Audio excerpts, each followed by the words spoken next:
6 o'clock. What's going on? Good morning from the 104.5 The Zone Studios. I am Robert Walsh. Commanders rookie quarterback Sam Hartman, drafted in the 9th round by the Birmingham Stallions during yesterday's UFL draft. If Hartman does not secure a spot on the 53-man roster or the practice squad, he could have a spot in Birmingham in the spring. The UFL now holds his rights. In the Summer League, Lakers beat the Hawks 87-86, but Dalton Connect had the night off for the first time in Summer League. Bronny James finishing with double-digit points. Bronny shot 5 of 11 for 12 points, added 1 rebound, 1 assist, and 1 steal. In the WNBA, Caitlin Clark, 19 assists to break the WNBA game record in the Indiana Fever's 101-93 loss to the Dallas Wings on last night in the final WNBA contest before a month-long break for the Olympics. For all your foundation repair and waterproofing needs, visit USSTN.com. Breaking news at once on your home for the Titans and the Vols.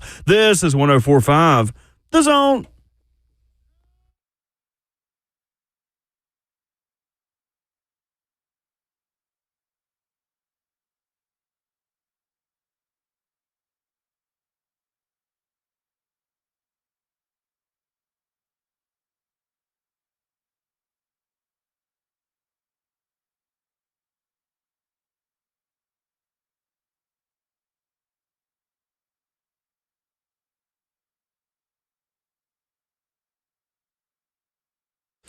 Welcome to your Thursday morning, starting right now on Ramon, Kayla, and Will. RKW 104.5 The Zone. A gloomy start to your day. We'll make that change for you here this morning. 4 hours of sunshine.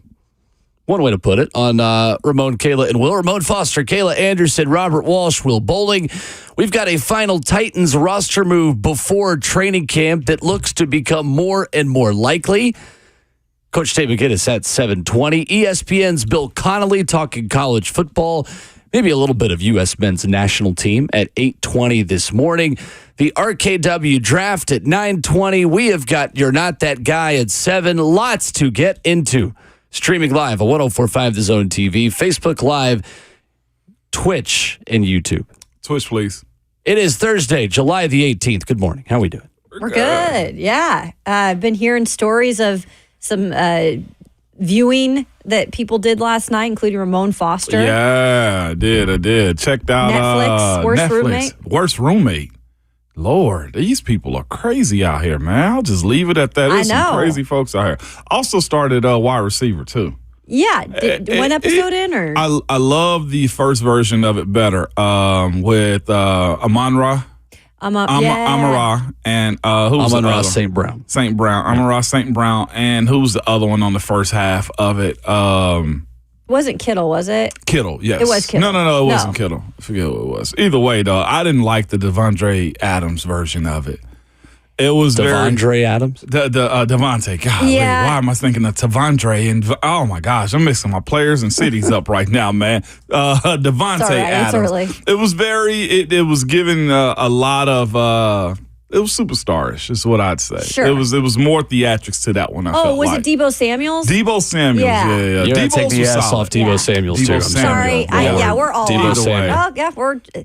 I'm going with Ramon Foster and his adding S to Edward You saw Kroger's. Debo Samuels at Kroger's after he stopped at Sonics, which was actually open. Sonics and Exactly. also went to the zoos. How about that one? Good mornings to use. Mm-hmm. All right, we're done. The two youths.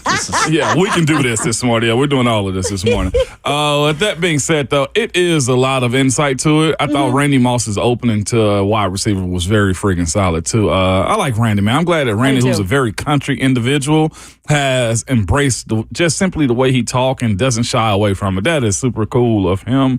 But it was good. It's actually really good. I enjoy it. It's pretty 100%. good. I'm 3 in, I think. What's that? You 3 in right three now? episodes Okay. in, yeah. Kittle is a lot. Oh, He's a props lot to his to deal wife with. because she's a high energy She's too. a lot too. Yeah. So I feel like they're perfect for each other, but they are entertainment at all times. And I would just caution parents too watching that. What's his name? Dad. St. Brown's dad. Okay, he said something that I think a lot of parents are gonna be like, yeah, I need to do this for my kids. Amon-Ra St. Brown's dad. was pretty much at the very young age told him, we're doing all this so you can play in the NFL. One, that guy's a world-class athlete. He was Mr. Universe, okay? Dude. And that's just a hard thing is what I'm going to say. Like, you can shoot for that goal, and you absolutely should as a parent, but the likelihood of your kid and my kid ever making it is 1%. So. Yeah, he was intense. Yeah. It's fair. And fair. Will had a soccer game. I did. You didn't get to watch much, but you did broadcast a lot. I did not. I will start receiver maybe on the plane to Kansas City this weekend or back on Saturday. But between game yesterday, track meet Friday, and game Saturday, there will be not a lot of Netflix viewing in my very near future. But that's okay. Or we'll get to it next new week. College football. No, that is. There will be no more Xbox for the rest of the week, unfortunately. I've already had to drop out of the Dynasty League that I was going to play in because they wanted to play a game every 2 days. Oh, gosh. And that is not realistic with this schedule. And that's okay.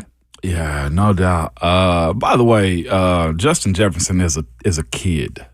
Full-fledged kid. He's eating candy all day. He says, like, he just want to have fun. He's showing his jewelry. He stays in, like, a basic townhome, which is the single DK guy. Metcalf diet? Oh, my gosh. Yeah, exactly. He acknowledged it. He's like, I'm not supposed to be eating all this candy. He's like, until my body tells me otherwise, I'm going to continue to eat all of this candy. I hate people like that. Do it while you can. Well, he's also got a private chef now. He says, well, I'm putting some good in. Yeah. No, that doesn't make it better. He was like, I'm putting some good food in, so I can at least now eat more candy. I'm like, oh, my God. When does that catch up to you?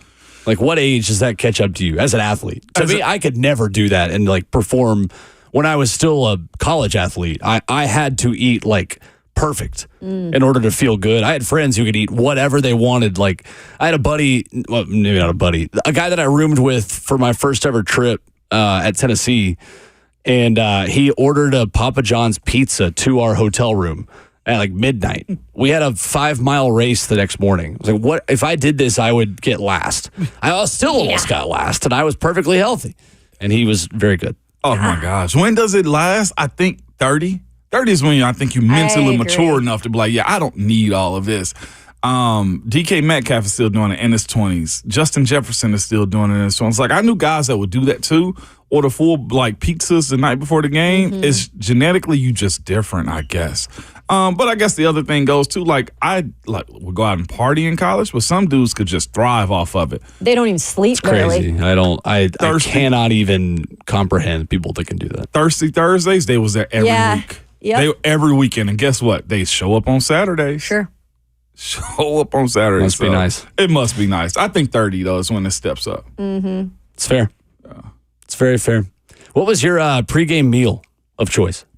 Mine was I tried a lot of protein, so I'd eat eggs, an omelet, probably some meat on the side also. So I'd do an omelet with like some bacon, a couple strips of bacon, just to be good enough, but like enough energy to get me through. And then I just sip up until the game, like water, a little bit of G2 or something like that. And I have right at halftime, I have a which are disgusting, by the way, unless they want to sponsor us. The Gatorade bars, disgusting. I used to have one of those. I don't think they're disgusting. We love you if you want to sponsor us. Super grainy. Oh, I don't like grainy stuff. I do not like grainy stuff. That surprises me about you. Yeah, they were super grainy. I'd eat them because it was necessary, but I would probably have like eggs and a side of like bacon or something like that in the mornings. Bagel and peanut butter. Yeah. Can't go wrong with a bagel and peanut butter with black coffee. Because black coffee gets rid of lactic acid in your legs. Caffeine does. So professional runners do that. I, as an idiot, like freshman in high school, got a little Starbucks latte like thing you get from a gas station. Yeah. They're like, that's not what we told you to do, Will. That has a lot of sugar in it. It's like, no, it'll be fine. It is fine, but yeah, black coffee is the way to go. Get your NWI. By the way, yeah, I know. Right? I had to get this plugged in there. I remember Derrick Henry, I think, said it. Avocado was something he like heavied up on before games, like just avocado on anything. It's a good fat for energy and stuff like that. So yeah, I can see that being one of those healthy things that he do. I heard Derek was huge on that. Yeah. I didn't do bread. I couldn't do bread before game because it made me feel like it gave me indigestion and just made me feel bloated. Mm-hmm. And I was already bloated enough. I didn't need to add any more to it. I was already bloated. Yeah, because I didn't want to be out there belching. You know what I'm saying? Just I just felt anytime we've I heard had it. bread beforehand, it would make me feel terrible. So those are one of my things that I absolutely Maybe you're hated. allergic to gluten. I'm not even sure. It's just it may you would be. know if Who you were- knows? It just threw me off. I couldn't do it. Fair enough. Yeah. 615-737-1045 and streaming live on 1045 The Zone TV. Coming up this morning in Dallas, the final day of SEC Media Days. Arkansas, Texas A&M, Auburn, and Kentucky making the rounds. I feel like Auburn has been the team on the last day every year because 3HL always goes out there, and Don Davenport is always like, yeah, and then Auburn just finishes off the week. So it was when I was down there with them in Hoover and Atlanta, I'm pretty sure, of the past few years. We've got SEC ballots that will be handed in. Do you guys have your picks for 9 o'clock this morning? Yeah, For absolutely. the SEC championship game. Weird to potentially put 2 East teams or 2 West teams.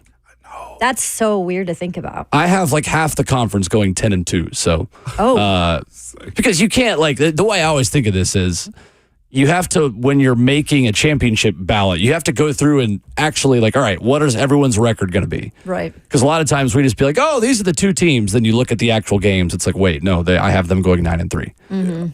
It will be weird because all I've ever known is East and West. So to pull the 2 best out of the conference is somewhat weird to say. It makes it more could be 2 difficult West for Side this kind teams. of exercise. And here's the thing: in years past, it's been justifiably it's been justified that LSU and Alabama should come out of the West and probably the better teams before Georgia got this good.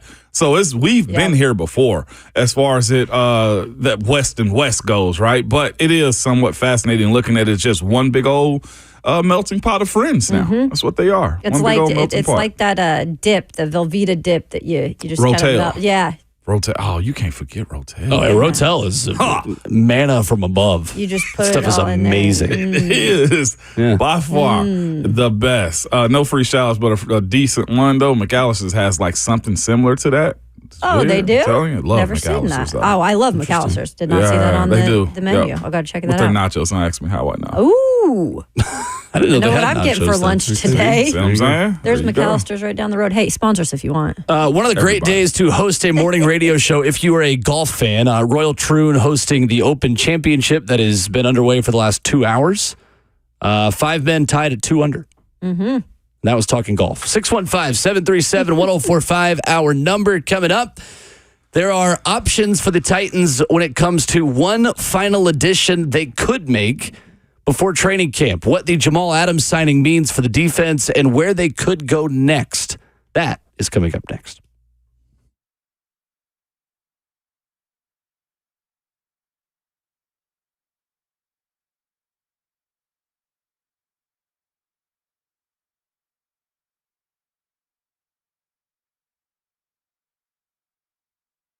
United Structural System is a foundation repair and waterproofing company that has served Middle Tennessee since 1994, and they have over 25,000 satisfied residential customers. So when it's hot and dry outside, do you notice soil cracking or pulling away from your home, leaving holes or gaps next to the foundation, or are your bricks cracking, walls bowing, or doors and windows sticking? These are all signs of possible foundation issues. Your house may be trying to tell you something. Waterproofing, though, on the other end, can include drainage and sealers, oftentimes both. And up to 50% of the air you breathe on the first floor of your home is the air that came from your crawl space. So control that moisture and create a healthier home for your family by encapsulating your crawl space.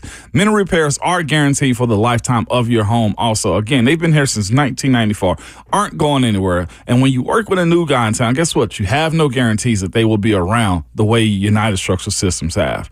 They guarantee their best every single time. Call them at 615-488-7855 or you can reach them online at ussTN.com.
Thursday morning, kicking off the show here on Ramon, Kayla, and Will. 615-737-1045.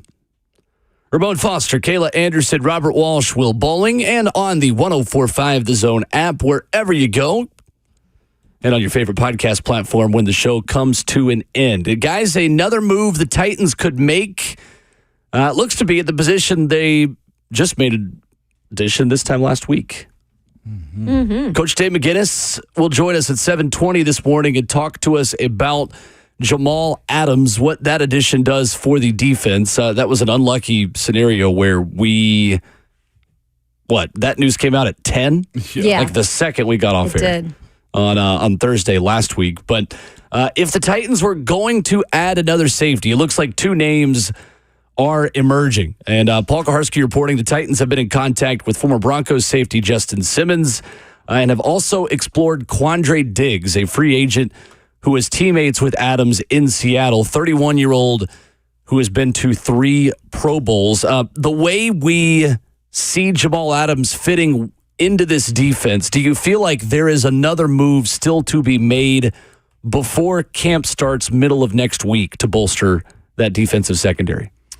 I think, considering that, if you brought in Jamal Adams to be in a position to where he can be a run stopping around the line of scrimmage type of safety, then you bring in another guy with some experience. Again, Elijah Molden somewhat fits into that Jamal Adams conversation, but it's a matter of stature, the ability to play towards the line of scrimmage, the reputation also, and the leadership that has to go along with them too. I think sometimes you make up a team more than just a play-making ability, right? I think Elijah Molden can make plays for the squad. Sure. But you look at the presence of having a guy like Jamal Adams on the field when you have, a gap in leadership, a gap in experience as it pertains to everybody else on this defense.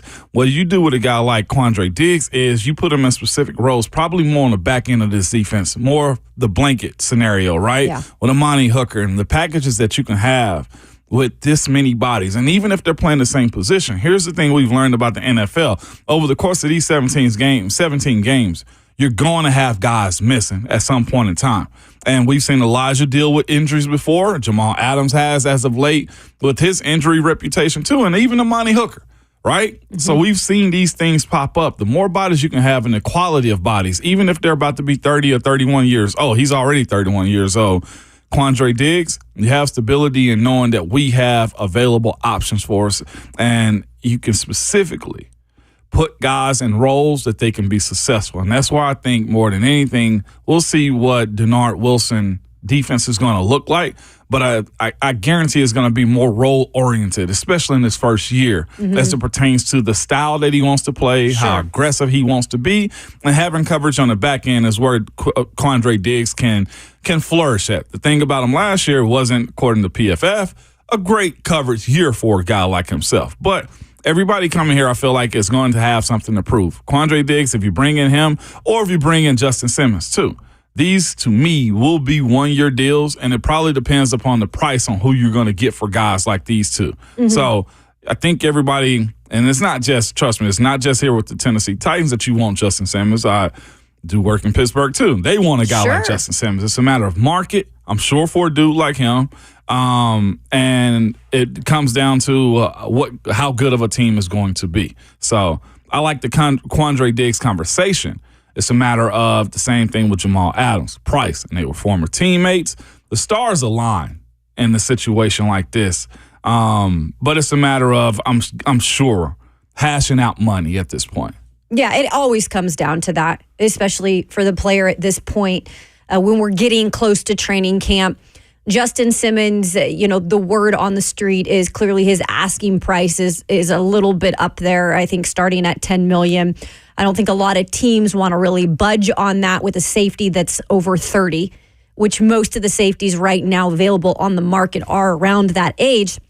And if you go back and just look at history in terms of teams signing safeties, that's not the age that you're going to give a lot of money to some of these guys, even if they are still producing, because Justin Simmons is still producing at a pretty high level. But if you can kind of get that number down a little bit, I feel like teams it's going to be a lot more easy to sign him, or he just waits for somebody to get hurt in camp and boom, there you go. You can find a way to sign him and he gets the most out of it. So it's kind of a wait and see issue with him. For Diggs, I think it's interesting because you do have the connection now to Jamal Adams, and the guys spent time in Seattle together, obviously under Pete Carroll. I've heard a lot of good things about Quandre Diggs up there. I know from a contact up there I had talked to last week about Jamal Adams specifically, they were actually even interested in bringing Jamal Adams back potentially as a linebacker.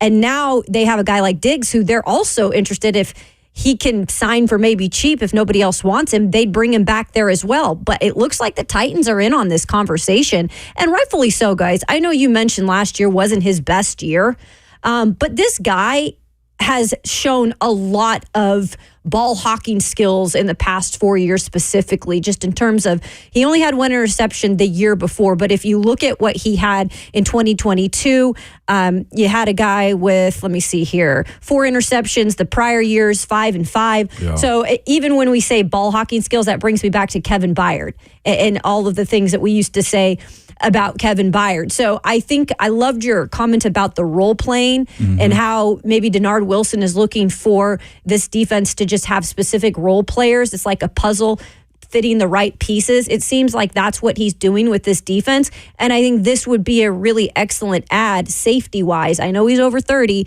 but right now, that's what you're going to get. You're not drafting guys right now. That's something they're going to have to do in the future in the secondary. But right now, to make it work this season, why not add a piece like Quandre Diggs to kind of complete that puzzle in the secondary? Yeah.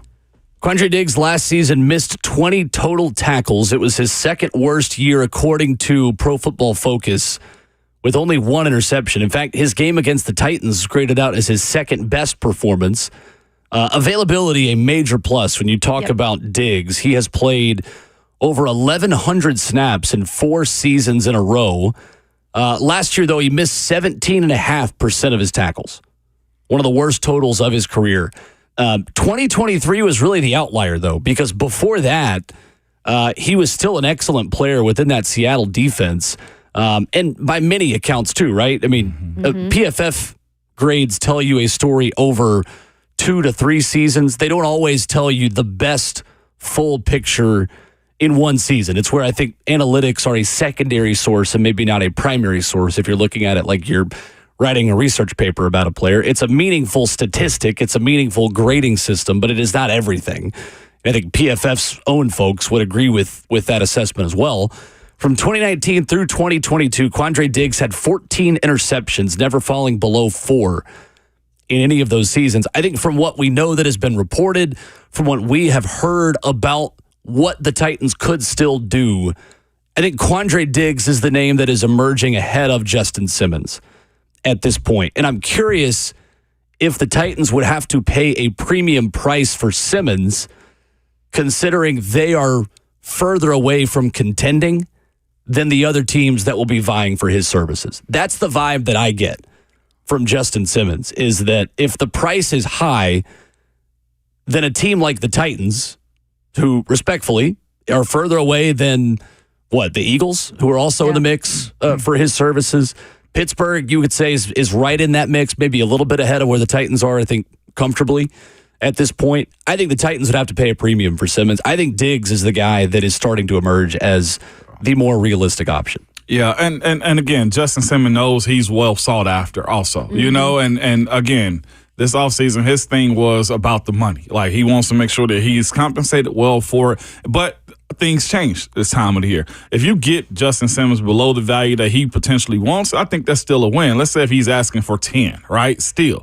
But you get him for 4 or 5. I think that's a dub for the Titans if you get him at 5. And roster bonuses could take you up to 10. 100%, right? Incentivize him, essentially, is what you're asking at this point.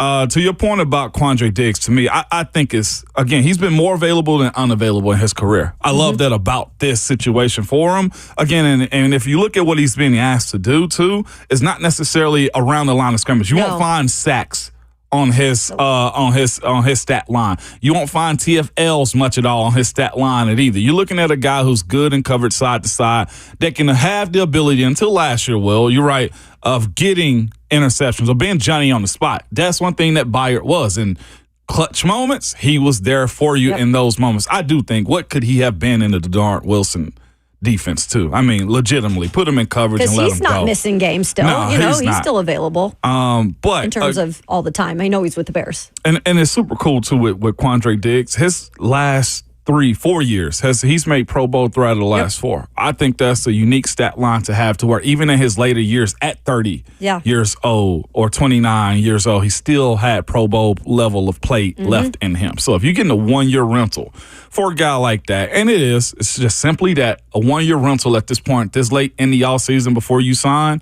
then you have the ability to maximize them. The thing to me is always going to be this. The closer we get to training camp, and teams have already been reporting. Rookies are there. Veterans are there. Patrick Mahomes is already talking about he's in camp, right? Well, they're in camp right now.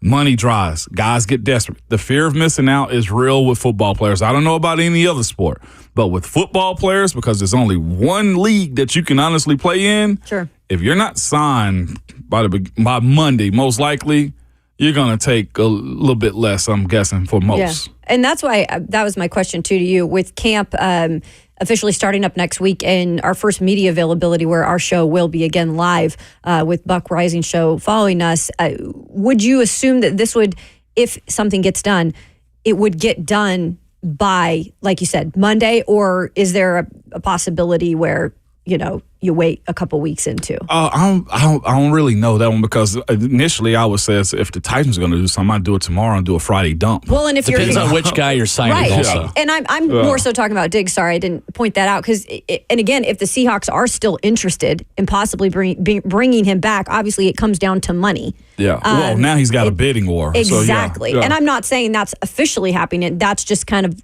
the word that I've heard from the people I know up in Seattle. Well, it seems like it's officially happening. Or there's smoke, there's fire, Right. So if the people in the Seattle area are saying they still want him back, and there's been conversation, I mean, he's probably got the ability to at least have a little bit of a bidding war. But here's the thing, though, too. Teams won't be pressed, because at some point, like I say, me knowing football players, you do not want to be out of the sport. Yeah. That's the one sport I feel like that you can't go to a court and hoop.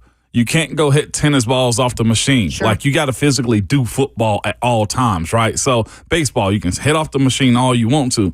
With football, learning the scheme, especially defensively for a new coach and stuff like that. And coaches are very persuasive. Hey, we need you in camp. This is your spot. This is your role on how you're going to play it. We need you here. What is it going to take? And that's when you find guys signing on Friday or Saturday, or Monday could be a signing day, but who knows at this point? I'll say this. If they get both Adams and Diggs, that joint practice, the 2 days of it, it'll be fun. It will. Should be. Should be very competitive. Do you guys remember the day DeAndre Hopkins was reportedly signing with the Titans? Yes, last season.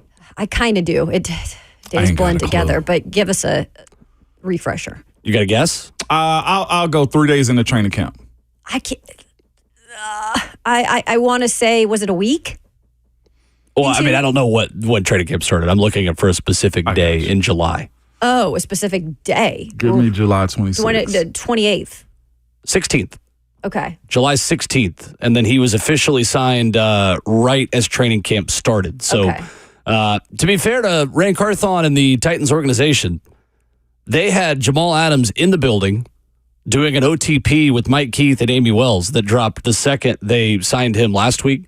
We have no idea what they've already done, considering they swept that one under the rug and then was able to announce it in, all at the same time. But that is an opportunity you have. I think something's done with another safety by practice 1 next Wednesday. And availability of certain guys out there: Justin Simmons, Eddie Jackson, Quandre Diggs, Micah Hyde, Tracy Walker, Jayon Kearse. These are some names that are still available out there.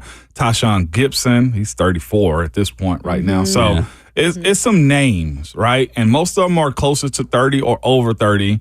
Keanu O'Neal is another one, but he's a around the line of scrimmage type of guy. I feel. And they don't need that right now. Yeah. What is the likelihood at this point that they add someone, in your opinion, at safety again?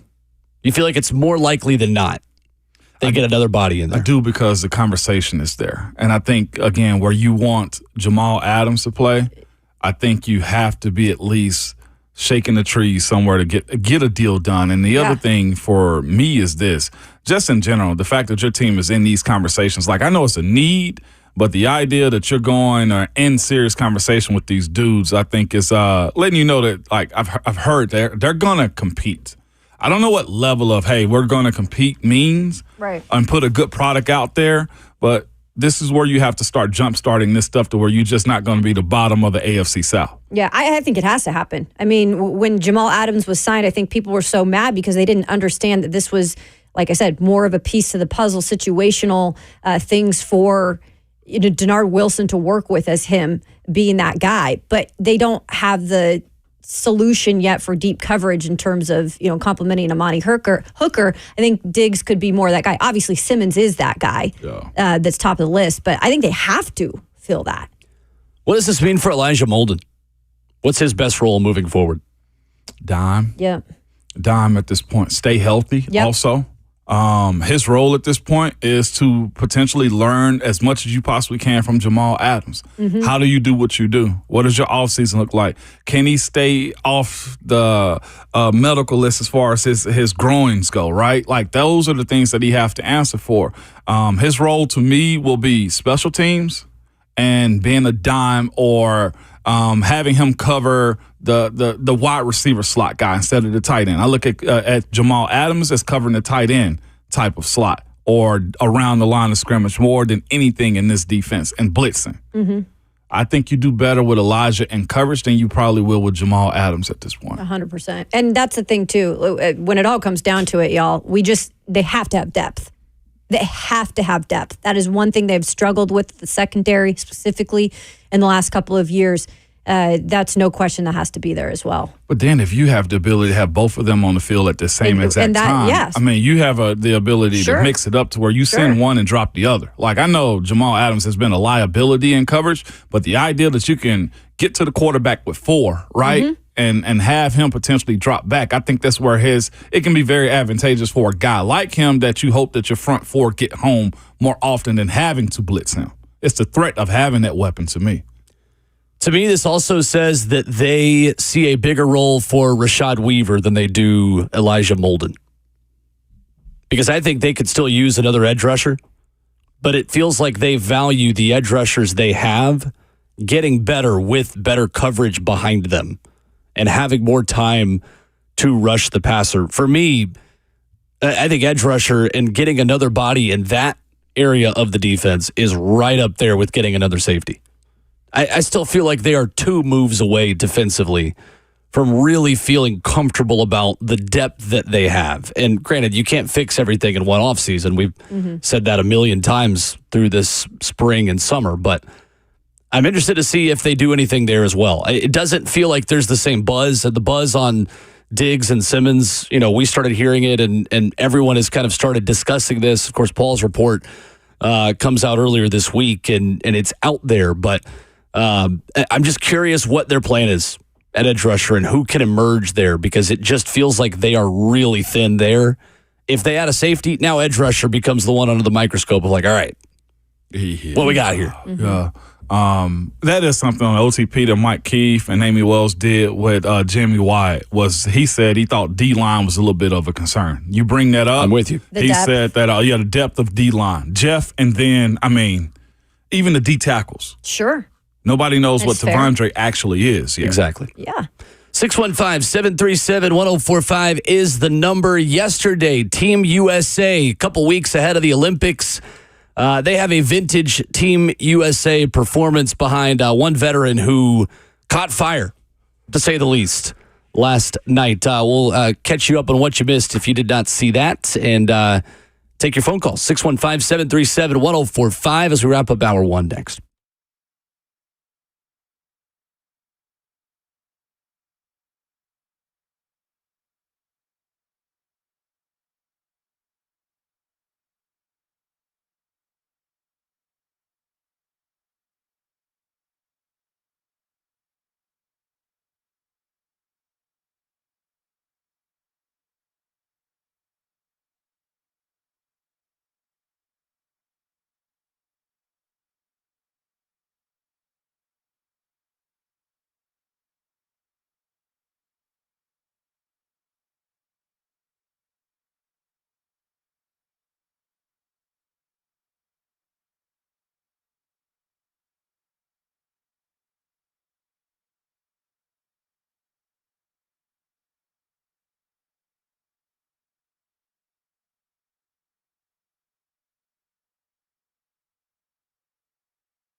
Wrapping up hour one on Ramon, Kayla, and Will, RKW 1045 The Zone. Ramon Foster, Kayla Anderson, Will Bowling, Team USA 105, Serbia 79. Wednesday at Etihad Arena. Guys, I don't just want a gold medal. I want to embarrass the rest of the world. We are still hims. We're still him. Yes, we are. In men's basketball, a vintage Steph Curry three-point just hot streak last night. If he was playing NBA Jam, he would have been heating up pretty quickly. Oh, gosh. USA finishing the half on a 19-5 run. That was with the backups in. After Steph Curry just absolutely caught fire from three. He had 18 points in his first 11 minutes. Love that. Yesterday against Serbia. I love Brian Windhorst on ESPN.com.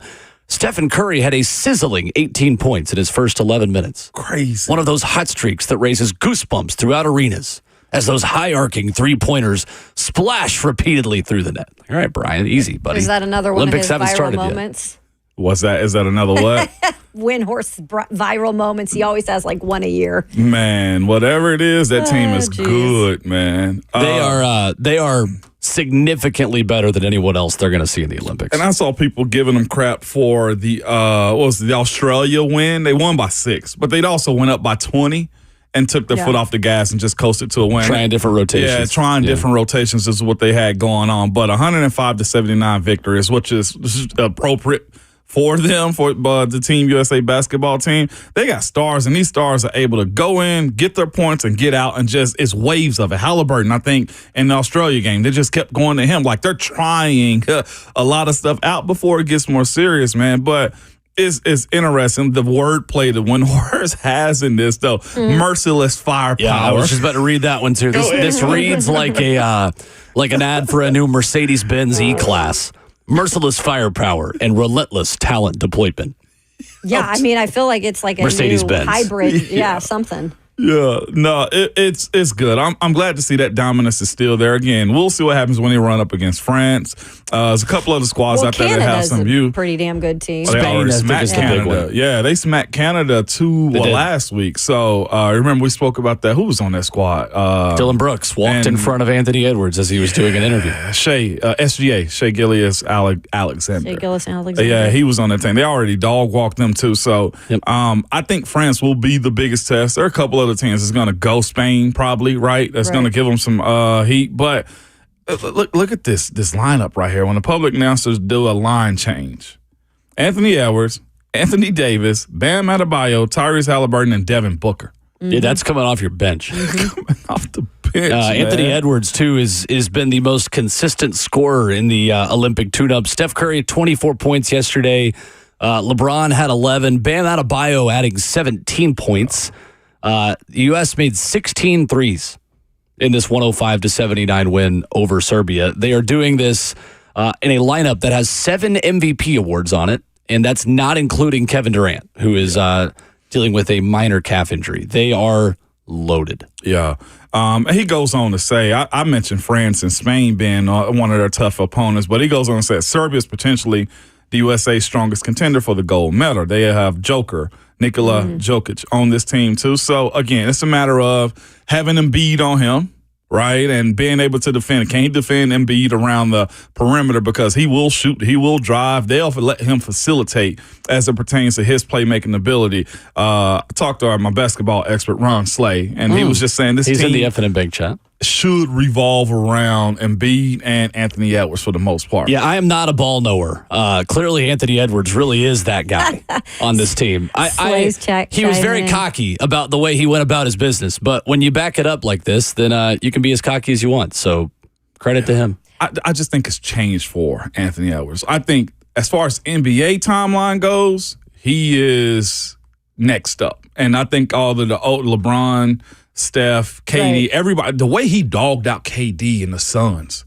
Like, y'all got to remember, he talked trash directly to KD, and KD and Devin Booker just had to eat it. So, fascinating. Yeah, it's always amazing this time of year when the Olympics come around and you're looking at these team sports, specifically the NBA, just because you guys mentioned it, not just the names on the roster, but the depth of the names on the roster.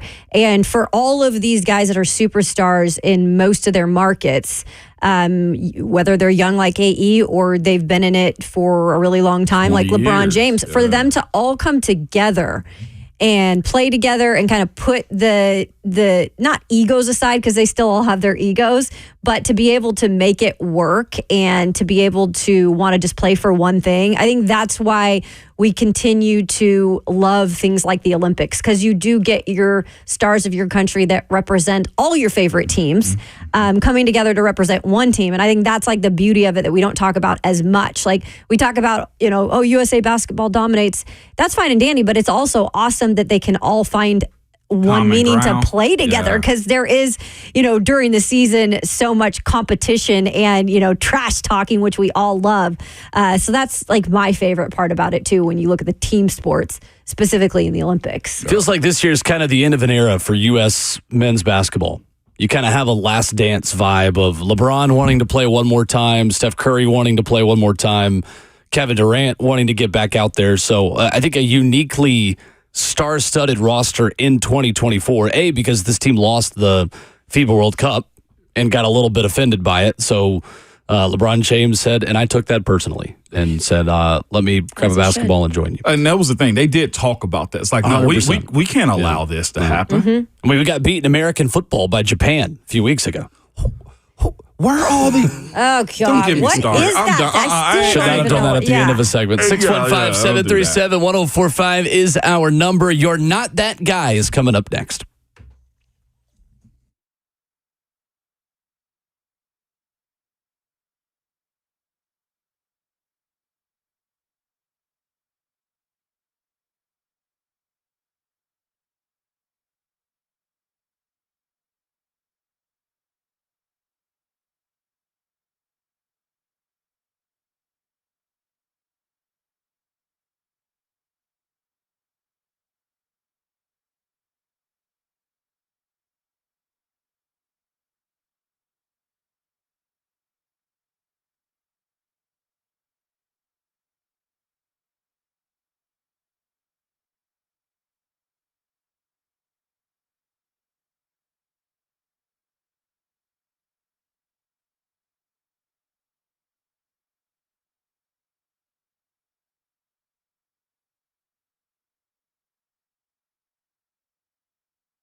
7 o'clock, 7:01. What's going on, guys? Good morning from the 104.5 The Zone Studios. I am Robert Walsh. Commanders rookie quarterback Sam Hartman, drafted in the 9th round by the Birmingham Stallions during yesterday's UFL draft. If Hartman does not secure a spot on the 53-man roster or the practice squad, he could play in the spring for Birmingham, who now holds his rights in the UFL. Lakers beat the Hawks last night 87-86 in Summer League action. Dalton Connect with the night off, but for the first time in Summer League, Bronny James finishing with double-digit points.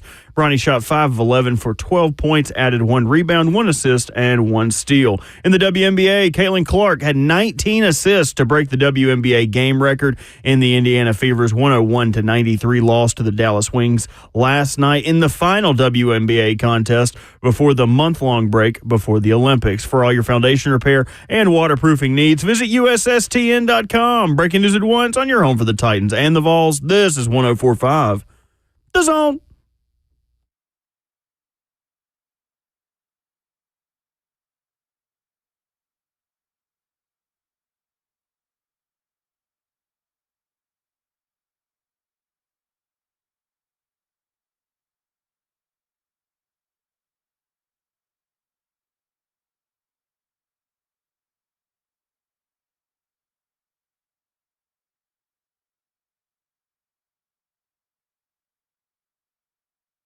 And the show goes on into hour number 2, 7 a.m., kicking off your Thursday morning right here on Ramon, Kayla, and Will. 615-737-1045. How you jump in for You're Not That Guy on RKW.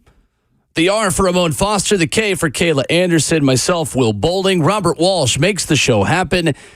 And at 7 a.m. on a gloomy Thursday morning, it is time to take to the phones and rise up as one, complaining against somebody who is not that guy in your week. You're not that guy is right now. Bert, hit the music.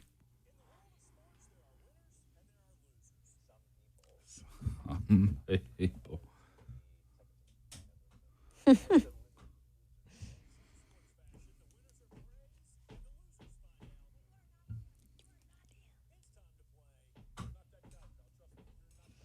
615-737-1045. Kayla says she's had a tab open on her computer for over a week, so she bats leadoff this morning. Let's go. And I ain't lying. This tab is up here. I can't wait to click it out after this rant, but this one has been on my mind because it is so weird.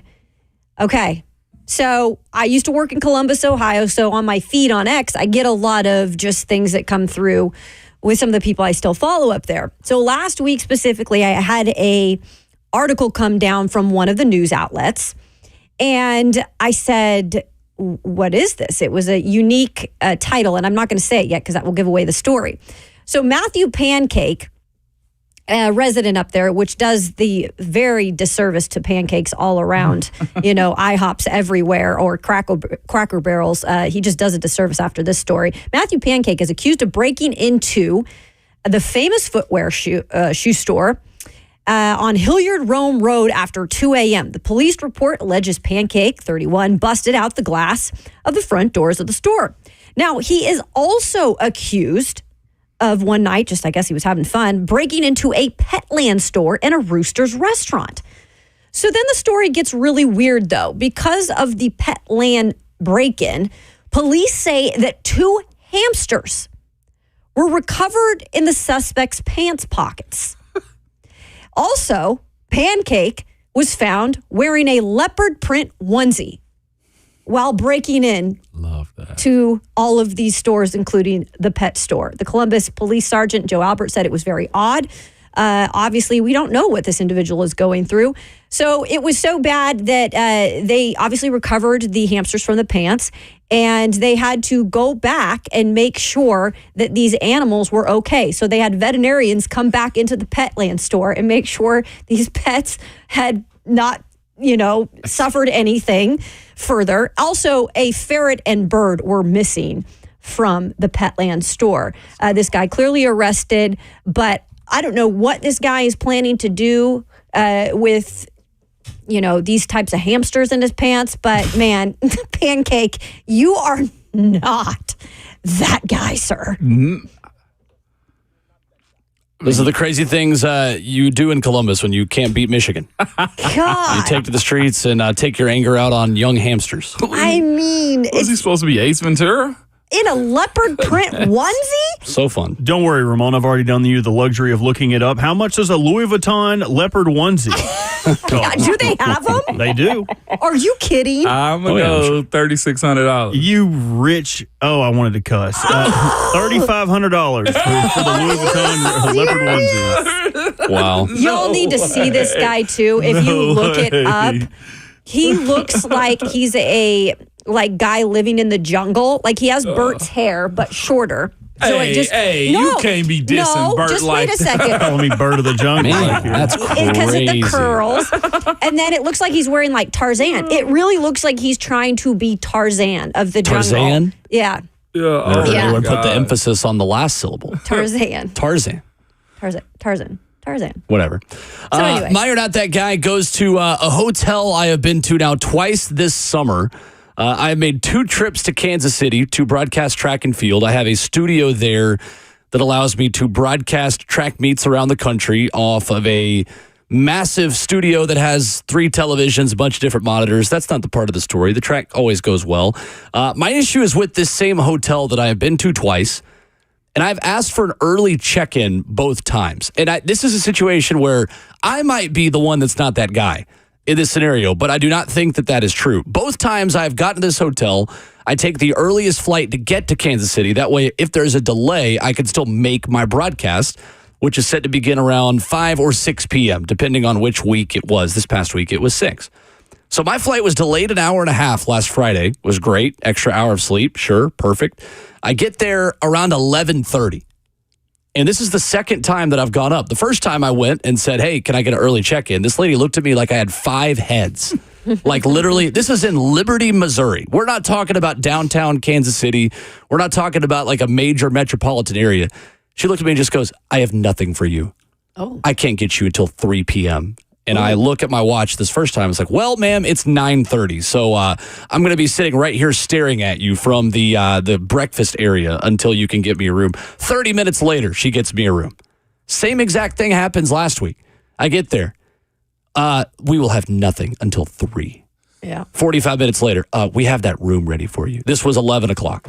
I don't know why early check-ins are like you are starting a new republic of the United States. Like you're seceding from the state government of Missouri just to get in a room like a couple hours early in the middle of a random suburb. The hotel in Liberty, Missouri. You're not that guy. Dang. 3 o'clock. I mean, come on. Are you there again on Friday? I asked to go into a different hotel. Okay, that was probably a smart move. No, I have. When they booked it, I specifically asked to be elsewhere. Yes. Because I've got to get there as early as possible. If I went and like the noon flight and Sure. it gets pushed back 2 hours, then I'm pushing it. It's almost that like point. that's an act that Yeah. these people, like, they actually embrace that part of their role because it is probably so boring doing that job. So, Mine goes to maybe a little bit of me and maybe the person that was behind me. Yesterday, I pulled out of my subdivision, right, on New Shackle Island. And then you turned right to get on New Shackle Island. Now, There's don't an say where you immediate live. left. No, that's all good. It's all good. You come through the gate Humble if you want. Hendersonville, we know that. Come through the gate if you want to. That's a big road, New Shackle Island. Yeah. It is a big road, but there's a street right there that needs a signal, and you can turn left right there on Drake's Creek. So I pulled out quick in front of somebody, and there was somebody in front of me turning left, but traffic was coming, so I had to stop immediately. So I guess the person behind me felt offended that I pulled out quickly, and oh my gosh, it was amazing. I got double birds yesterday. I got the double birds out, Bud Adams yesterday.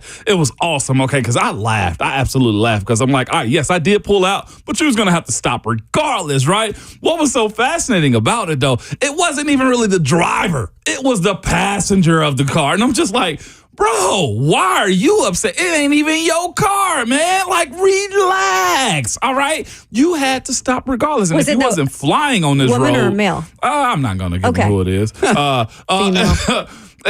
I'm like, if you wasn't flying on this road, then maybe you would have been easier to stop anyway. That I will say that intersection needs a light there regardless. But because I had to stop and you had to stop and you already speeding, you're not that guy for flipping me off yesterday. So take that. dang. I laughed. I laughed a good laugh yesterday too. Let the driver fight their own battles. Exactly. That's Maybe the he was moral of the story. trying to be safe and Trying to keep get his hands a on the ride wheel. to the corner store, probably. That's Robert all it was. Walsh, Right. what you got? In a strange situation where this person might also be, you're not that guy, as well as myself. You guys know that I've been fighting an uphill battle in my neighborhood with someone pooping their dog in my side yard. Oh. Well, I found them. Oh, yeah. Oh, The dog or the human? Both. Okay. And where they live. Perfect. So it was kind of like a detective agency yesterday. I get home, I do my whatever you do when you get home from work, change, I'm getting ready to go to the gym, and I'm always watching. I'm looking to see who's got baggies when they're walking their dog, because that's my first clue. I'm a very intuitive person. I'm not very smart, but I can look at somebody and get a good feel for them. So when I saw this woman walking this large dog with no bags, I said, I've got to watch her. This is the woman letting her dog do his due in my yard. So I kind of slow my roll a little bit. I see her, and I see him do that little... I'm like, oh, yeah, he about to drop one. And so I slowly back up. I see him... I'm going around the corner. I see him drop it. He's got his back all arched up. It must have been a good one.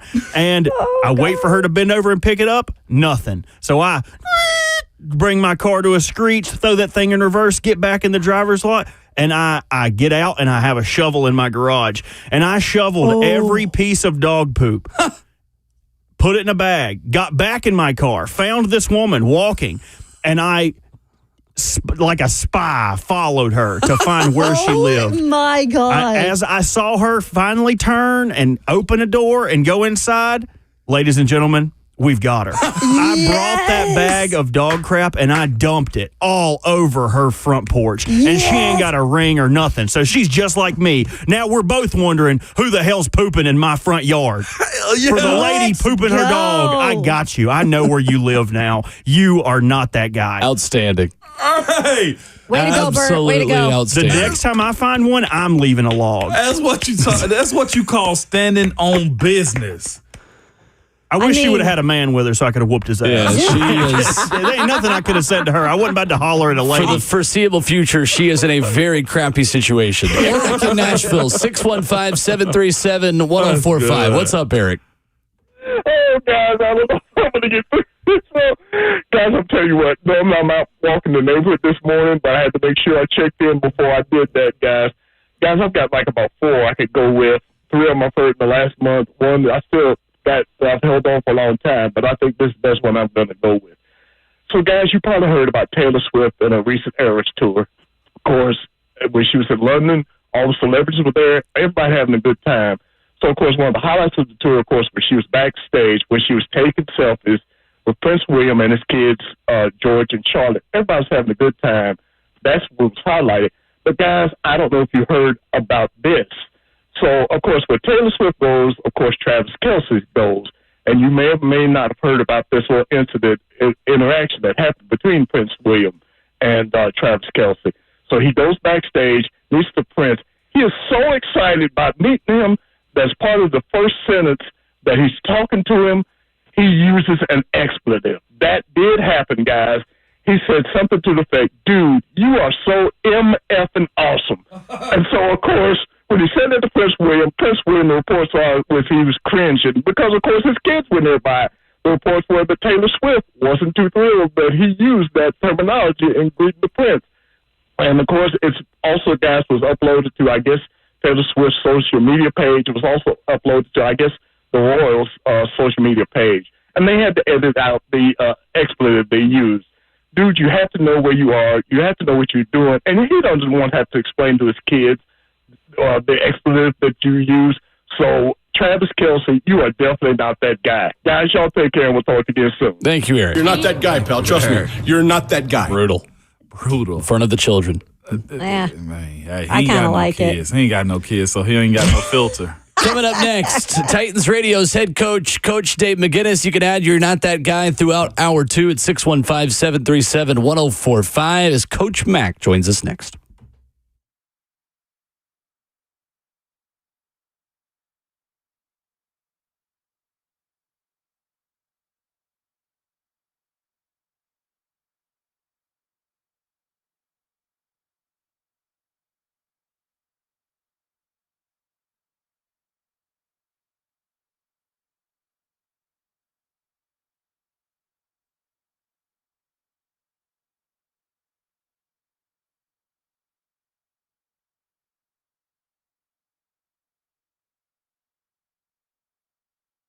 It's Ramon Foster here for Artisan Custom Closet. It's time to transform your garage and outdoor space into a space of calm and organization with Artisan Custom Closets. Y'all, say goodbye to the clutter and hello to custom storage solutions that are made to suit you, your style, and most importantly, your budget. From your closet, garage, or office, let the expert designers at Artisan Custom Closets help you get organized in any space in your home, from walk-in closets to pantries, garages, or laundry rooms. Cool thing about Artisan is this: they are local. It's not a large chain business, but not only is it local, but their products are manufactured right here in the Southeast. And it's not a cookie cutter design for just your home or every home. It is customized specifically for your house. So start with the free in-house design consultation and take advantage of the multiple financing options to help you get organized easier than ever. All right, bring some calm and get organized. You can call them at 615-800-2199 or visit artisancustomclosets.com.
Thursday morning on Ramon, Kayla, and Will continues. RKW here on a beautiful day in Nashville. Coach Dave McGinness talks to us every Thursday, brought to you by Two Rivers Ford, the South's most trusted Ford dealer, Two Rivers Ford. It's a beautiful morning because we are within a week until Titans training camp begins. Coach Mack, we made it. How are you? Hey, Will, Kayla, Ramon, how we doing, guys? I was just talking to Bert. You guys are going to be broadcasting from training camp this year. That's very cool. Yes, sir. Looking forward to seeing you guys out there. We're excited. It is Very good. The conversations we will have with you at this time work out pretty well with the schedule out there. Yeah, it'll be perfect. It's going to be, some morning practices. You guys will be right in the middle of it, so this will be great. Mm-hmm. Yes, sir. Absolutely. Coach Mack, how would you spend the last week before training camp? Was this a work week or was this a final respite, a final vacation before the football takes over? Well, it kind of depended, on if I was an assistant coach. I mean, this is kind of the last time that you have to wrap things up with the family or whatever you had going on. As a head coach or even as a coordinator, you like to get back in there a little bit earlier to get your feet on the ground and be sure that you've got everything worked out the way that you want it to be. You're never very far away from this as a coach, and the higher you move up the ladder in the coaching profession, the shorter your time off becomes to you, because really mentally you're never away from it. Especially, and I've been in Brian Callahan's seat before as a first-time head coach. You want to be sure everything's in place, so I'm sure he's already grinding on it mentally. So, Coach Mack, you have had almost an entire week to talk about Jamal Adams, to hear his interview with Mike Keith, and become familiar with where he will be in this defense, but mainly because that news broke, I think, right after we talked to you last Thursday morning. How many different ways can the Titans defense use him and his talents to the best of his abilities this season?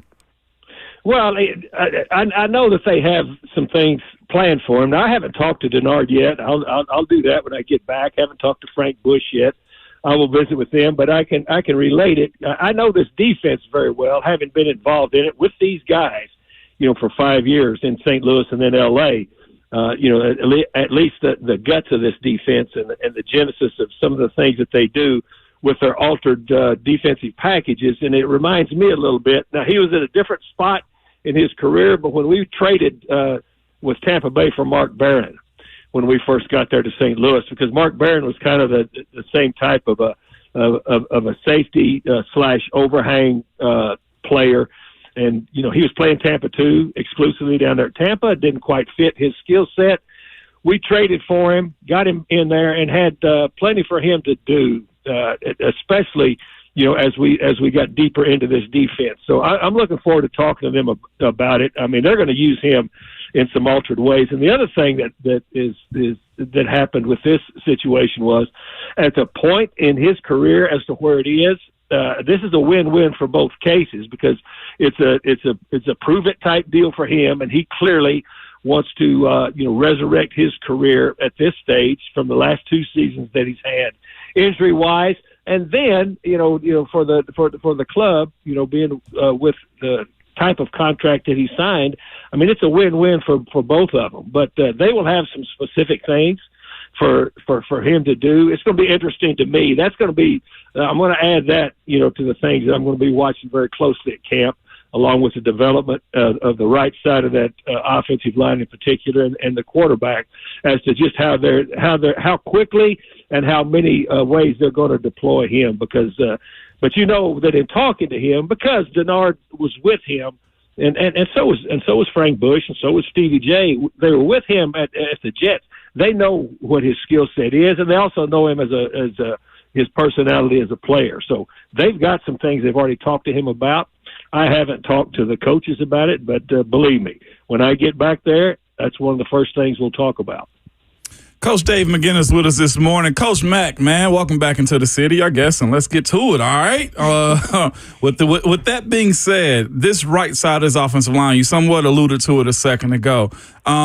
one, how optimistic is it for the guys that are having to compete for that position, Coach Mack? And somewhat, how do you manage that as a coaching staff where there has been no real answer as to, hey, this is a starter penciled in at right guard and right tackle?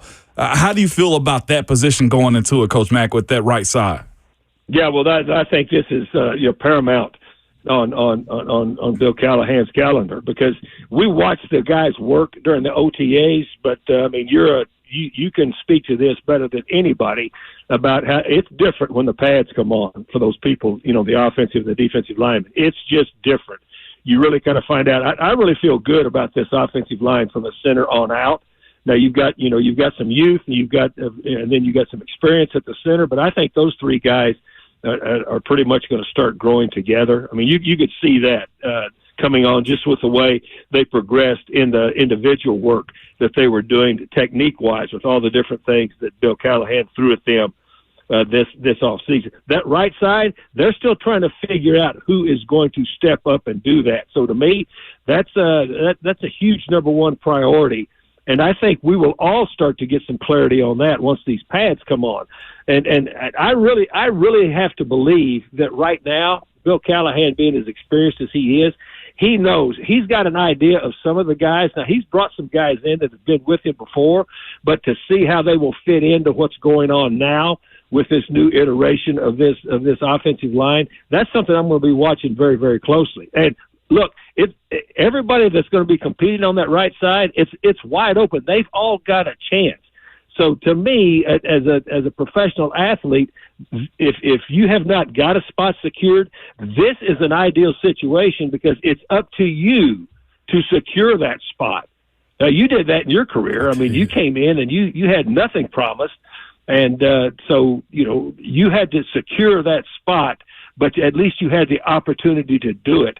And that's what's going to happen with these guys. And it's going to be very interesting to watch. I think the timeline on it is going to be pretty interesting, too, because the timeline for everything's been accelerated the way the National Football League is now. I think especially by the time Seattle starts to come in here to work out against us, we're going to have a pretty decent idea, at least who they think can start sliding in there. And I think there's a couple of guys at each position that we're going to need to keep an eye on. But until they get out there with those pads on, we're not going to know. But if you pay attention, I think you will find out pretty quick.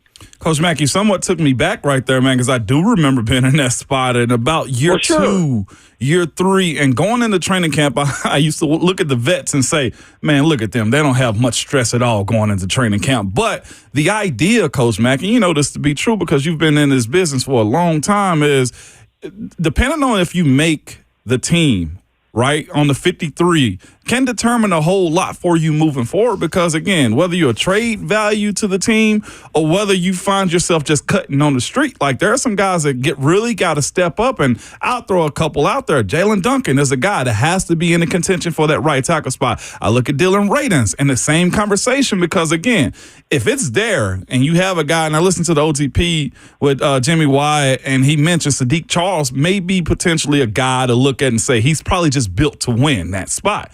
But you look at the dudes that are behind that, Coach Mack, you can't quit on yourself in that moment if you are Jalen or if you're Dylan Radins because, again, your value might just be just as good as the backup, and you may end up being an in-season starter. Well, you've got an ideal situation because it's brand new for everybody, and there's no predeterminations of anybody now, especially when you change the entire staff, and then especially when you bring in one of your premier assistants is the offensive line coach, and he's been so successful and adept his whole career at finding guys and improving them to the point as to where they can start in the National Football League. But you're right. It's those guys that you just mentioned, if they're going into it with the right mentality, which I'm sure they are, this is my job to earn. It's not my job to keep. It's my job to earn first. And you're 100% right. And again, it's if anybody wants to really get inside the part of it, a huge part of it, and they can talk to someone just like yourself that went through it, it's a mental fight also for you when you're going through that, because there's going to be times of indecision during this whole competitive process. You cannot allow yourself to ever think I'm not going to do this. This has got to be in the forefront of your mind.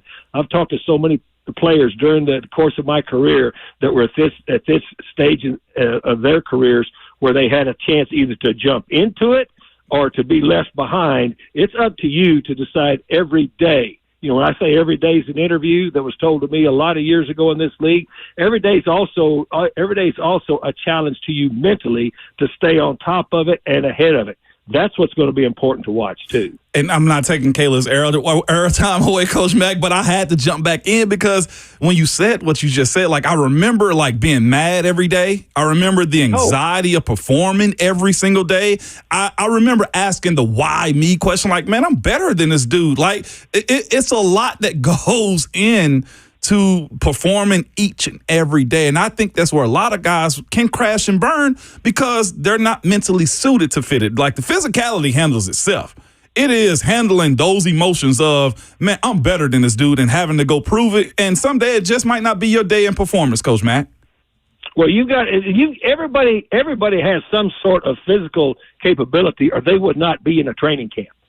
That's just the truth. They would not be there. The vetting process is so deep. They would not be there. But I've seen a number of people during my coaching career that I really, really regretted and felt bad for because I knew physically that they had what it took to be able to perform whatever position I'm talking about, but mentally they couldn't handle the daily grind of it. They just could not handle the daily grind of it. And when it came time, some of those guys that could handle it mentally and could push through, because there's definite levels that you have to push through. You know that. And if they could handle every level and every challenge at every level brought, sooner or later, their physical ability met up with their mental toughness, and they could stay with it. So we're going to watch that in this training camp at two pretty critical positions for this offensive line. Coach Mack joining us this morning on RKW, of course, brought to you by Two Rivers Ford. Coach, so we talked to Jeffrey Simmons on Monday. First of all, you know how solid of a guy he is, and gave us some nice little tidbits. And we asked him a question specifically about T'Vondre Sweat. So we haven't seen him, obviously, on the field as much, but we did kind of ask about what he needed to do during training camp in terms of finding consistency. And that's one word Simmons brought up was consistency, just his ability to find that throughout the season. But what do you feel like he needs to do in camp to kind of be ready for that game one? Well, I think he's ready physically. He's ready physically now, but there's a lot to, again, we go into just this conversation that I was just having with Ramon. This is true for every position and especially for every young player. Now, look, and Jeffrey Simmons has already started to work on the mental side of T'Vondre Sweat. I promise you. I mean, they may not have been on the field together, but they've been spending a lot of time in that building together during this time. And part of it, and Jeffrey Simmons is someone that can explain what that process is to T'Vondre Sweat, because if you'll just rewind and remember, Jeffrey Simmons had a really tough mental thing that he had to push through with that ACL when he first was drafted, with a number one draft pick into this league. So Jeffrey Simmons is already lending that type of guidance as to far as just the mentality that you have to T'Vondre Sweat. But Sweat has got to get on the field, and then he's got to be consistent day in and day out, because the first thing, especially guys that you're counting on, and you have to count on them now, to play earlier in their career, because it's just the way it is, just the way that the National Football League is set up. They have to understand there are going to be highs and lows during this initial training camp period. Don't let yourself cave mentally. That's going to be the big thing, because he's got the physical capability to play. It's a consistency day in and day out that's going to be important. But he's got a great mentor there, and he needs to utilize all of that from Jeffrey Simmons, not only for the physical aspects of learning the ins and outs of what it takes to play down there in that center guard triangle on the defensive side of it, but the mental part of it too. So T'Vondre Sweat is serious about his career getting started. He's got a great mentor right there that he has daily access to. So I know Jeffrey Simmons has already started to work on that part of it, because he knows how important that was for him. Absolutely, Coach Mack. Staying on the subject of the defensive line, I know Ramon Foster brought up this morning another great addition of the OTP, as always, Mike Keith and Jim Wyatt, and the conversation of maybe the spot that you could be a little worried about. Use that word to your own ability. But in terms of the depth of the defensive line, Coach, what do you see in that room?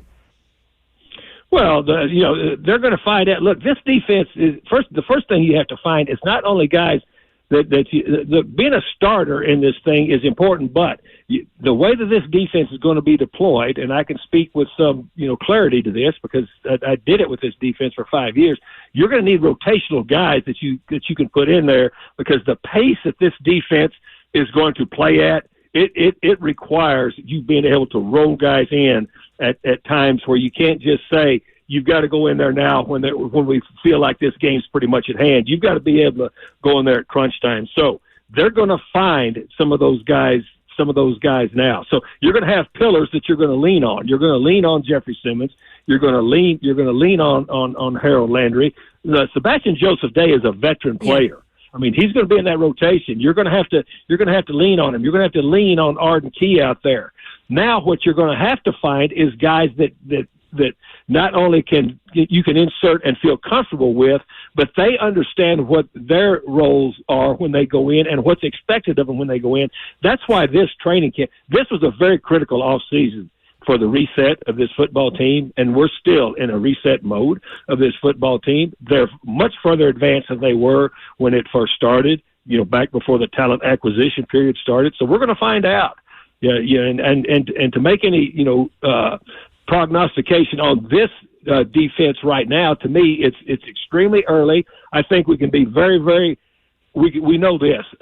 I know what they're doing as far as what they went after in the secondary, because they know that if they can get the corners set, if they can get those corners set, then they can start working everything else around it. So, you guys, this is going to be a big factor in this initial part of this new iteration of who the Titans are, is how this defense comes together. This is going to be extremely important, really important. Titans Radio's head coach joins us Thursdays at 7:20. Next week, we talk real football practice with Coach Dave McGinness as training camp begins. Coach Mack, thank you as always. We'll see you out there next week. Guys, so glad you guys are going to be there the whole time. This will be fun. We'll see you. Can't wait. Can't wait, Coach. Yes, sir. Coach Dave McGinness joining us this morning on the phones. When we come back, your calls on You're Not That Guy at 615-737-1045. And 3 examples of, finally, some SEC Media Days trash talk in honor of the visored Steve Spurrier. We got that for you next.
Wrapping up the first half of the show on your Thursday morning, Ramon, Kayla, and Will, RKW. We'll get you a preview of what is ahead at SEC Media Days today, coming up in 10 minutes.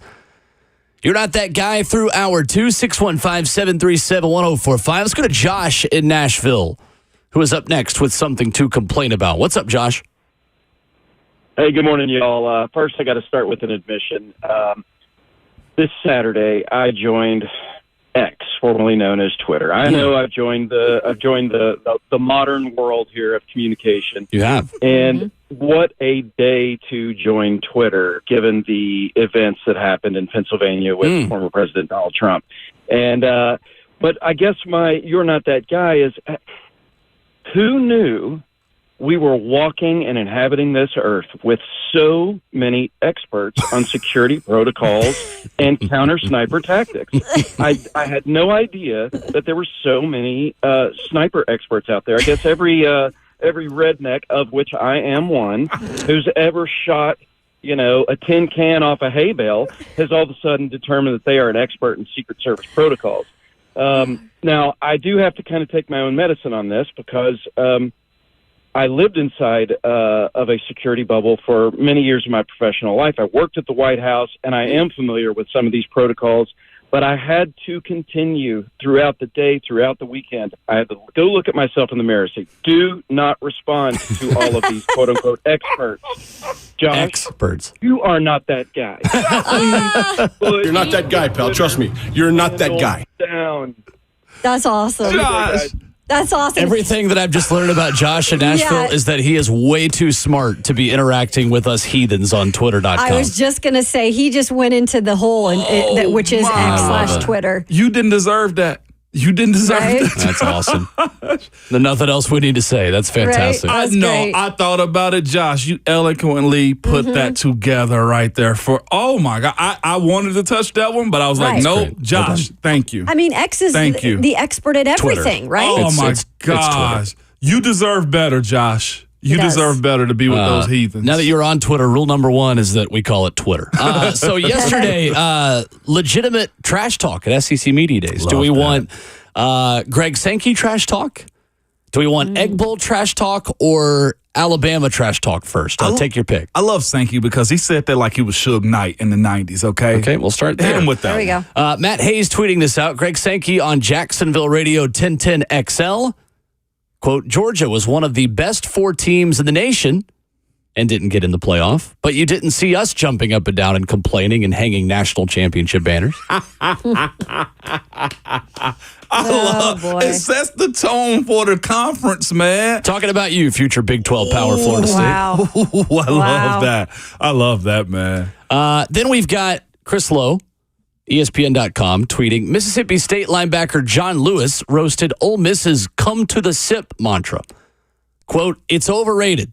This is our state. Our being Mississippi State in this context. Everybody knows that. We run the sip because we run Mississippi. We've been saying it. They're just following us, so it's okay. They literally want to be us. Fact check. Ole Miss leads the Egg Bowl series 65-46-6 in the 120 meeting history of the most fun and stupid rivalry in the Southeastern Conference. Yeah. I mean, I get the trash talking, but I mean, that's one of those things. I get you're the state school. Believe me, I understand that. But at the same time, in terms of at least, recently too, when you're looking at like, what have you done now? You can't really say that. Not even close. Can't really say that. I love this next one, though, from Tom. This And is then my favorite one. Alabama guard Tyler Booker on Nick Saban not picking Alabama to play in the SEC title game. Quote, he always said, don't let some guy who lives in his mom's basement determine how you feel. I'm not going to let a guy who plays golf all day determine how I feel. Let's go, Tyler Booker, the same player who admitted on the Next Round Live that he played 2 different kids from the Boys and Girls Club of Tuscaloosa in EA College Football 25 and beat both of them by, quote, an average of 35 points each. And he said onside kicks, 2-point conversions, all of it. Tyler Booker does not care about your feelings. Hey, future Titan, okay? With an attitude like that, future Ratchetness Titan. and righteousness. I How about just that? love how he gets a little jab in with his former coach. I thought that was great. beautiful. You know, done. Nick texted him afterward and said, "Good work, buddy. I Of trained course you well." he did, right? That's exactly Right what it I is. wanted to hear. Exactly what I wanted to hear. Love that. 615-737-1045. More of your phone calls when we come back, plus a look at today at SEC Media Days. Who has got the most interesting storylines surrounding them as they make the rounds in Dallas at the Omni? We'll talk some college football with you to start hour 3 coming up next.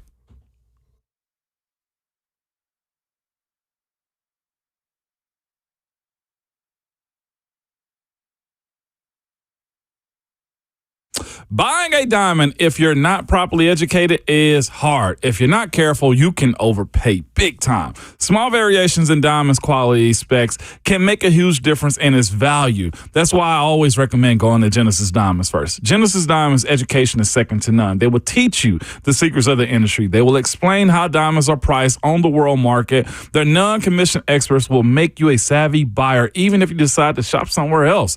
These days, this is so important, especially if you're considering buying a lab-grown diamond. Let Genesis reveal the truth behind the recent trend and show you all the info on how lab-grown diamonds are being overpriced in so many places. Bottom line, Genesis is your source for the best information as well as the best value for both natural and lab-grown diamonds. Whether you're buying a diamond for the first time or upgrading to a large, rare, investment-grade diamond, Genesis will make sure you don't make a mistake. Genesis Diamonds, where the focus is always on honesty, transparency, education, quality, and value. Don't buy a diamond until you learn the ins and outs from Genesis. They're located in Green Hills and Cool Springs.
What's going on? Just about 8 o'clock. It is 8 o'clock. Good morning from the 104.5 The Zone Studios. I am Robert Walsh. Commanders rookie quarterback Sam Hartman, formerly of Wake Forest and Notre Dame, drafted in the 9th round by the Birmingham Stallions during yesterday's UFL draft. If Hartman does not secure a spot on the 53-man roster or on the practice squad, he could be playing in the spring in Birmingham, who now holds his UFL rights. Summer League action in the NBA. Lakers beat the Hawks 87-86. Dalton Connect with the night off, but for the first time in the Summer League, Bronny James finishing with double-digit points. Bronny shot 5 of 11 for 12 points, added another rebound, assist, and 1 steal. In the WNBA, Caitlin Clark, 19 assists to break the WNBA game record in the Indiana Fever's 101-93 loss to the Dallas Wings last night in the final WNBA contest before the month-long break before the Olympics. For all your foundation repair and waterproofing needs, visit USSTN.com. Breaking news at once on your home for the Titans and the Vols. This is 104.5 The Zone.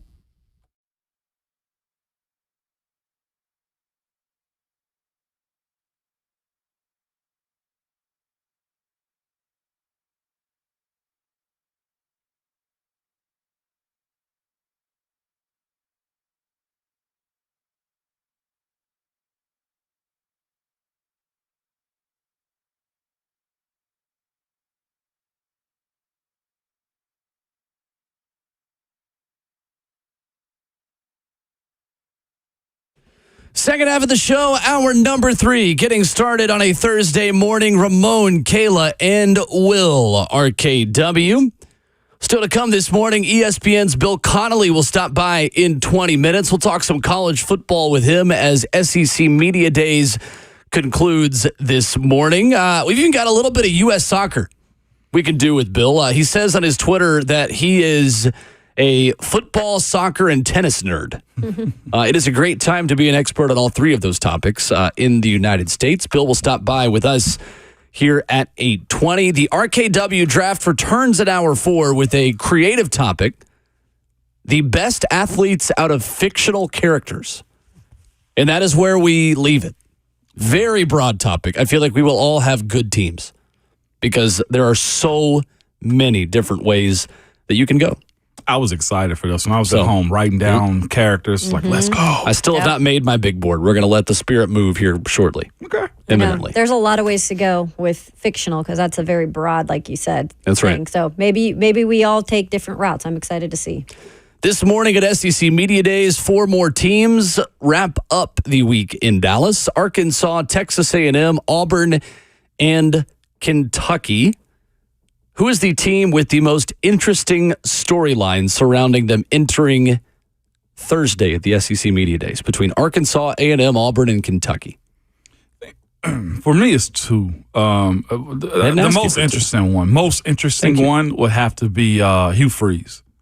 How can he get Auburn back to being who they are on the plains offensively? Is that what he's going to do with them first? Be a mastermind, let them score points and compete? Auburn has a rich history. They have a history of winning. They're not, they've taken a little bit of a back seat because of the coaching hires, their front office of delegates, whoever has been running the university, the donors and whatnot. How is he going to jumpstart them back to where they're competing? And his name, honestly, is more clean than it has been. And he cleansed his name as a coach and as his reputation. Like, he's got a lot of cloudiness around what he's capable of doing at Auburn. Went to a smaller school to eventually get back to the SEC. So for me, he's the most intriguing guy here, but I could easily throw in Mark Stoops or Sam Pittman too.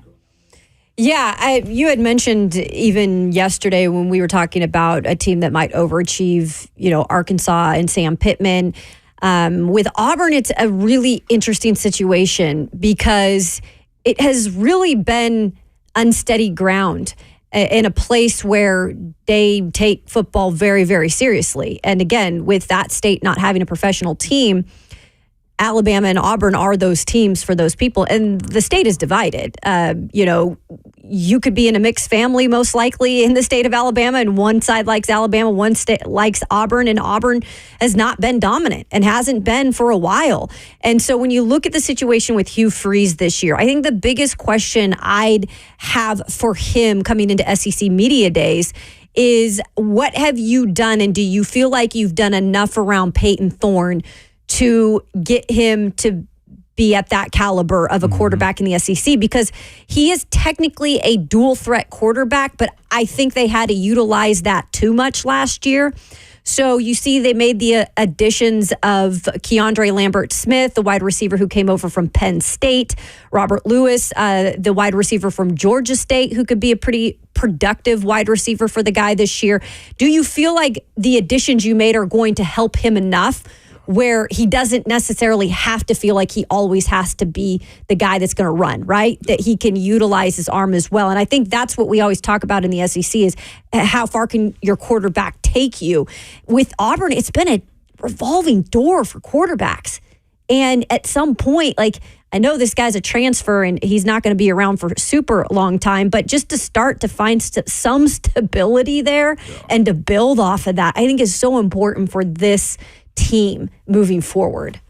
The 2 5-stars that come into Hugh Freeze's first full recruiting class at Auburn, for me, the major story, Cam Coleman and Perry Thompson, 2 5-star wide receivers who come into this Auburn offense. I feel like Cam Coleman is a dude for them right away in what he's going to be able to give them at the wide receiver position. He was big at their spring game, and a lot of people think that he is the number one wide receiver the day that he takes his first snap for Auburn as a true freshman from Phoenix City, Alabama. Perry Thompson, another 5-star, then 2 top 150 players, Bryce Kane and Malcolm Simmons. So Hugh Freeze building that offense with some fun weapons. It's just not going to matter if Peyton Thorne isn't better than he was last season. Right. For an Auburn team that this season goes on the road to Georgia, on the road to Missouri, and on the road to Kentucky in 3 straight games over 4 weeks. So October 12th through 26th in Athens, in Como, and in Lexington. Then they get Vanderbilt at home the week after that. So interesting the way their schedule shakes out, because they do get maybe the 2 worst teams of the SEC, or 2 of the 3 worst teams of the SEC in Arkansas and Vandy. But they go to Georgia, to Alabama, to Missouri, and to Kentucky as their 4 road games this year. For me, it's not even close. Texas A&M is the story of day 4 of SEC Media Days, because now they have to make the rounds and talk about Texas. And if there's one thing that Texas A&M people hate more than anything in the world, it is talking about Texas. Mike Elko's got a talented team in year 1. And there was a lot of talent there under Jimbo Fisher. And we saw obviously what they were able to do and not do with that team and with that offense. But former Kansas State offensive coordinator Colin Klein has come in to run this offense. And that Kansas State offense was very good last season. And all 3 guys in that backfield for Texas A&M are back. They're going to have to replace a lot of production at wide receiver. Anaya Smith is gone. Evan Stewart is now at Oregon. But they still have a lot of talent at the wide receiver position. They bring in Louisiana Tech transfer Cyrus Allen. A&M is a sneaky, interesting team this season, and their schedule is not crazy when you look at it. The 4 road games, that A&M plays in the Swamp, but that's not a night game, 2:30 game, at Mississippi State, who's one of the 2 or 3 worst teams also in the SEC entering the season, at South Carolina, okay, tricky, but not insurmountable, and at Auburn. You might be able to win 3 of those 4 if you're Texas A&M, a team that gets Missouri at home, LSU at home, and Texas at home. Fascinating what I think Mike Elko has in his first season, and that is the game I am most excited for in college football this year, November 30th, A&M versus Texas. I cannot wait. A&M versus Texas. Yeah, it's going to be sticky. I love it. I just don't know enough about Mike Elko to give a deep opinion on what I think he can do there. But again, here's the thing I know about A&M. They have a lot of pride. They want to win. The need and urgency to support is always going to be there, and they got a bankroll. You saw what they were capable of doing with a coach they thought that was competent enough in Jimbo Fisher. He just couldn't. I don't understand why he couldn't make that work. It's weird, but it is what it is, man. They will be competitive. To your point, Will, you're not talking a whole lot about them because there's so many other shows to watch. Like, is what movie do we watch, right? And with them, they're put on the back burner. I don't know what their record's going to end up being, but I see them being a better outfit than what Jimbo Fisher had them being down the stretch there. That amount of talent, you're not supposed to lose the way he did, or just you're not supposed to even be fired right now. Defensively, they were good. Yeah, I'm with that. That's the crazy thing, is that Mike Elko's inheriting a good defense that is mostly still there. The other one on this one that was super fascinating, I think, is Stoops too. I just feel like they haven't even been talked At about. Kentucky, Mark Stoops at Kentucky. Like, it's been kind of quiet on that front. But that's always Kentucky also, but they have such an established coach, and they have won a lot as of recent. It's just that what is the next tier step for you? Like, is Big Blue Nation behind you in NIL? Why don't you have these transfer portal and, coming into Lexington? You're in the SEC. Some would even say that, hey, they've probably had one of the better pathway to winning than many other schools have playing in the East, right? But they just can't get over the hump. And again, when you have other teams coming to look for your coach, Mark Stoops, that is, and he chooses to stay, well, what are they promising you moving forward? Those would be some of the questions I would ask him at these SEC media days. He chose to stay. I think there was a hotline for him to jet if he wanted to. I need a statue, and I need a boatload of money to do work in the transfer portal if I'm him. Surprised he still is there. He's very loyal to, obviously, the program and continuing to try to do what he wants to do there with building it.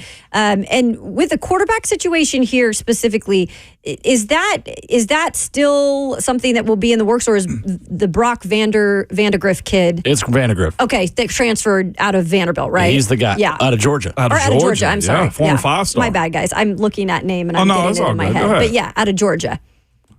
Yeah, he's it, for sure. And former Ohio State running back Chip Tranium joins that running back room as well. A guy who started off as a linebacker, moved to running back at Arizona State, then moved back to the running back room and had the walk-off touchdown at the goal line to beat Notre Dame last season for Ohio State when Ryan Day started to try to fight Lou Holtz for some weird reason still.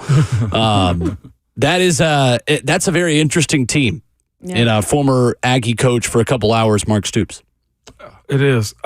Smart of him to stay. Their schedule, too, I know they got to hit Georgia early. They got to go through a gauntlet. Never mind. Yeah, Kentucky gets you look at the schedule. South Carolina in week 2, one of the earlier SEC games in the schedule this season. So after getting Southern Miss, Kentucky gets at home 4 games to start the season: South Carolina, Georgia, and Ohio, before traveling to Ole Miss. A bye week before hosting Vanderbilt October 12th. They go to Florida October 19th. Home versus Auburn October 26th. That's a swing game for both of those teams that would be up for grabs, I would say. They come to Knoxville November 2nd. A bye week before hosting Murray State. They go to Texas, and then they host Louisville. It's going to be fascinating to see if Vandergriff translates his talent as being a 5-star to a Kentucky team, to a Kentucky football team. I want to see what a true 5-star look like at Kentucky. And we can talk about all that coming up next with ESPN's Bill Connelly, one of our favorites, talking college football, plus a little bit of U.S. men's national team on deck.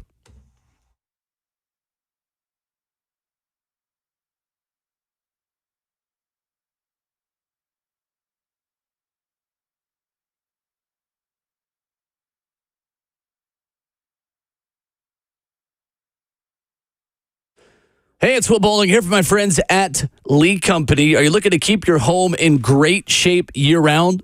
Of course you are. If so, you need to sign up for a Lee Company home maintenance plan for $12 a month. Plan members receive 4 service visits a year from the Lee Company team of experts.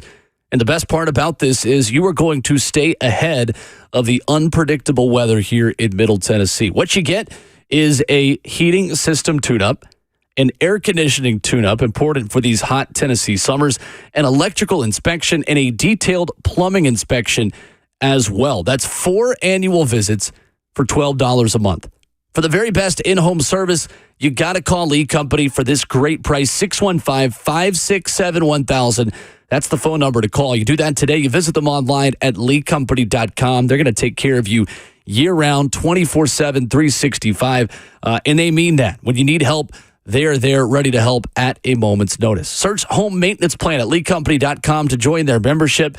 And remember this phone number, 615-567-1000. That's Lee Company. All you need.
Rolling through hour number 3 of Ramon, Kayla, and Will, RKW, right here on 104.5 The Zone. Whole crew here, Ramon Foster, Kayla Anderson, Will Bowling. Joined by ESPN's Bill Connelly, talking college football, maybe a little bit of U.S. soccer as well this morning here on the show. Bill, what's going on? How are you, man? I'm pretty good. How about you guys? Good. We are great. If we are hearing your voice, it means college football is near, and that is a very, very good thing as SEC Media Days concludes in the SEC city of Dallas, Texas. Bill, I know you've been previewing different conferences. You've got the Big Ten, your most recent conference up at ESPN.com for this upcoming season. If I were to ask you who the best championship contender not in the SEC is going into this season, who would you say that is? Well, I think it has to be Ohio State. Obviously, we have more questions about their offense than we normally do, but I think, the defense, as crazy as it sounds, considering what we were saying this time last year, their defense is the most proven single unit in college football this year heading into the season. It should be absolutely dynamite. And so you start the list with Ohio State. I think Oregon's a pretty clear second on that list. And then, after that, we can debate, obviously within the Big Ten, Michigan's kind of a mystery. Penn State is always kind of a number 7 to 15 level team, and they always have potential for more. Notre Dame's got a really pretty cakey schedule if they can get a couple things figured out. So it's kind of usual suspects. Other than maybe Oregon, it's a list we've gotten pretty used to. In Oregon, a fascinating team. The running back, including Jordan James, a Murfreesboro native from right here in Middle Tennessee. The skill positions, Bill, are absolutely loaded in Eugene this year. The way that Dan Lanning has kind of built this like an SEC team in a lot of ways in the trenches, what impresses you most with the way that he has constructed this roster? Yeah, I mean, I think it's just that he's recruiting like an SEC team. He's being pretty aggressive in the portal, probably not too aggressive, but I mean, he's trying to plug holes. Obviously, going out and getting both Dylan Gabriel for the short term and Dante Moore for the longer term was not. I mean, clearly they're spending some money, and it's they're really carrying themselves like a big time program. Which, I mean, they've made 2 national title games in the last 15 years, so it shouldn't be that much of a surprise. It's just they fell off a little bit, and since they hired Lanning, they've just skyrocketed straight back up to where they were at the beginning of the last decade. ESPN's Bill Connelly, our guest this morning here on Ramon, Kayla, and Will. So, Bill, Texas fatigue is a real thing, especially when SEC Media Days is in their state. How real should the Texas hype be moving forward into this season, considering all the transfer portal additions that they've made? Yeah, I mean, I think, they certainly, after a number of years of Texas's back jokes and whatnot, they're back to whatever degree that is. Like, they've proven themselves. There's been a little bit of proof of concept, but you're right. I mean, the secondary has a couple of key new pieces, and the receiving core is brand new, and that's always, in a vacuum. We know Silas Bolden from Oregon State's good. We know Isaiah Bond from Bama's good, but they still have to fit overall, and there's just so much change there that there's a little bit of risk. But I would still, for me, the top tier is Georgia, Ohio State. Texas is obviously in that next kind of that 1A tier with Oregon at the very least, and we'll see who else. But last year was a big one just in terms of proof of concept for them. Our good friend Bill Connelly of ESPN with us now on RKW. Bill, when it comes to the quarterback, maybe with the most pressure in the SEC, who sticks out to you? Well, my first guess was going to be Quinn Ewers, but I guess he's proven himself enough. There's a lot of change for Jalen Milroe this year. It was such a weird season for him last year with obvious pluses and some obvious minuses, and now he's got a brand new. It's like all the contenders have new receiving cores this year. And it's going to be interesting to see what shakes out there. But new offense, new guys around him. The line should be good, but otherwise we don't necessarily know what we need to. So that's going to be a really, like, Alabama right now could easily, like, their range of outcomes is enormous, because it wouldn't surprise anybody. They just hired a guy who's never been bad at a job. If everything just kind of clicks under Kalen DeBoer like it usually does under DeBoer, that wouldn't be a surprise. But if they take at least a temporary solid step backwards here and lose some close games and don't quite have the pieces yet, I don't think that would be a surprise either. So that's just giant range of outcomes for Alabama this year. Bill, and you mentioned, Texas actually being back, and you're funny you bring that up because I always joked about it, like, when are you back? You keep saying it, but yes, they have arrived, and Oklahoma in this conference as well now. I know Texas is probably going to be the easy one to kind of adjust right away. What will it take for Oklahoma to get to that point, since they are such a blue blood program overall? Yeah, I mean, I think they've worked their way back. They should be borderline top 15 this year. The problem is, I mean, even within the SEC, like, lots of good teams in the SEC, but not everybody's playing a lot of them. OU's playing a lot of them. They're one of like the 3 teams, along with Florida and Vanderbilt, that just got crushed by the schedule makers. So, yeah, they're going to get a different impression of the SEC than maybe Texas does this year. Texas is a little more navigable, and OU's schedule is just absolutely ruthless. So that's the main issue they have to adjust to, is they're going to be a top 15 playing a lot of top 15 teams, and you're probably going to lose some of those games. When we see like their preseason win totals as low as it's been in 25 years or whatever, that's why they're going to be good. It's just, along with Florida, they just have no chance against that schedule. And Bill, when does your preview come out for the SEC? For the late listeners? Next week. Okay. It's either Thursday or Friday of next Perfect. week. ESPN Bill Connelly with us this morning. Bill, with that being said, you mentioned Kalen DeBoer, and you also mentioned Dan Lanning too. And they've made a lot of headway in offseason recruiting so far this year. One of the reasons is Phil Knight for Oregon.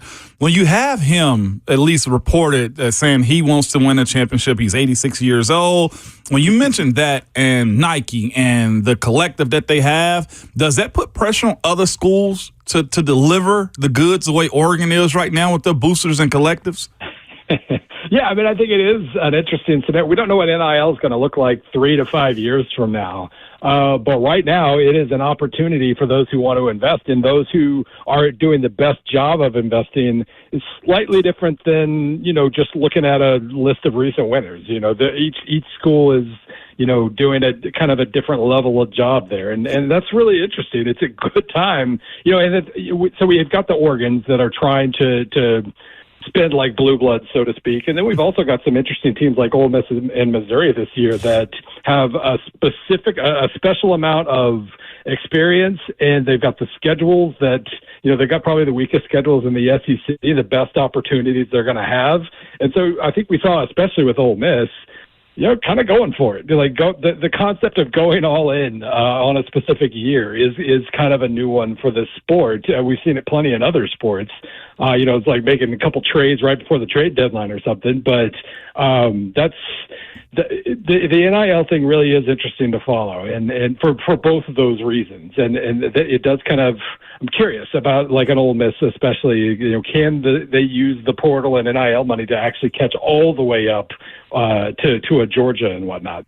With that said, the business of college football, too, there's a lot of money being thrown around to a bunch of young athletes. And I'll say this, I'm somewhat proud of it, okay? But for some of our teammates that are down at the SEC Media Days, they say, like, you can see it. You can see it in the shoes, the suits, the necklaces, the private jet deals. And with that also, there's conversation about making these athletes university employees. Like I know, recruiting is very fickle. A 4-star guy can be legitimately a 2-star because his film may look dominant depending on who he's playing. So if you find yourself in a situation where you're an employee, employees can also be fired. Do we see ourselves in a world soon, if they don't regulate it or if they do regulate it, that a guy can show up on campus as a freshman 4-star and be fired the next year because he just doesn't meet, the requirements?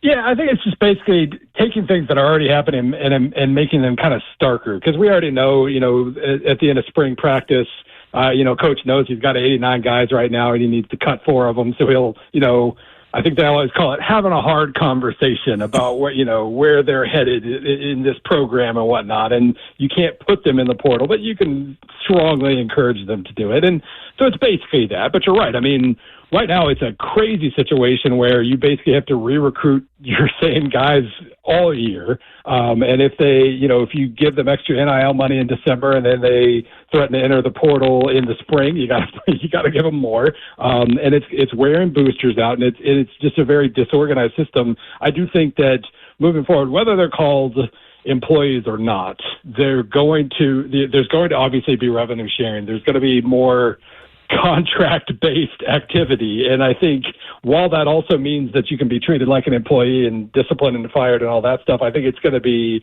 worth it for the pure organization of things. It is just a wild situation right now. And I don't usually feel sorry for head coaches. They make a lot of money, but it is a particularly exhausting job right now, re-recruiting your roster every day. ESPN's Bill Connelly, our guest here on Ramon, Kayla, and Will. ESPN.com, where you find conference previews around all of college football, including the SEC coming late next week. Bill, I think the ACC is totally fascinating. And in your preview of them, you've got 5 teams with conference win totals between 5.1 and 5.6. This is amazing. With Miami, SMU, noted ACC power, Louisville, NC State, and Virginia Tech. Who is the team you feel like is most likely to overachieve in the ACC outside of FSU or Clemson? Outside of that, well, yeah, it's just based purely on paper and the roster. Obviously, you're going to say Miami. They have clear issues when it comes to game management, and Mario Cristobal himself has a lot to prove in that regard this coming year. They just, I think like they're 1-5 or something in close games against teams with winning records. Like they figure out ways to blow games, and it's hard to trust them. Outside of that, I always kind of start leaning towards NC State just from the perspective of line play. Like we know they're going to be solid in the trenches. They're always solid in the trenches. And when you're thinking about competing in a playoff with like the Georgias of the world, that's the first hurdle you have to clear. So I don't think I trust NC State's offense enough to really predict it, but it would not be surprising to me if they, figured out just enough on offense to really, really, control the line of scrimmage and do pretty good things. SMU has the schedule though. They are going to be a really interesting team to watch this year. They have a cakey schedule. The range of strength of schedule rankings in the ACC is enormous. And they can absolutely take advantage of that. So that alone makes them, even if they might not have the depth, they're going to have a good starting lineup, and they've got a very easy schedule. It's really interesting with NC State. That's a fascinating matchup with Tennessee in Charlotte early in the season, where you've got a team with Grayson McCall, the quarterback coming in there. Might take him a little bit of time to gel with the rest of that offense. They have a mountain decline from how bad they were offensively last year.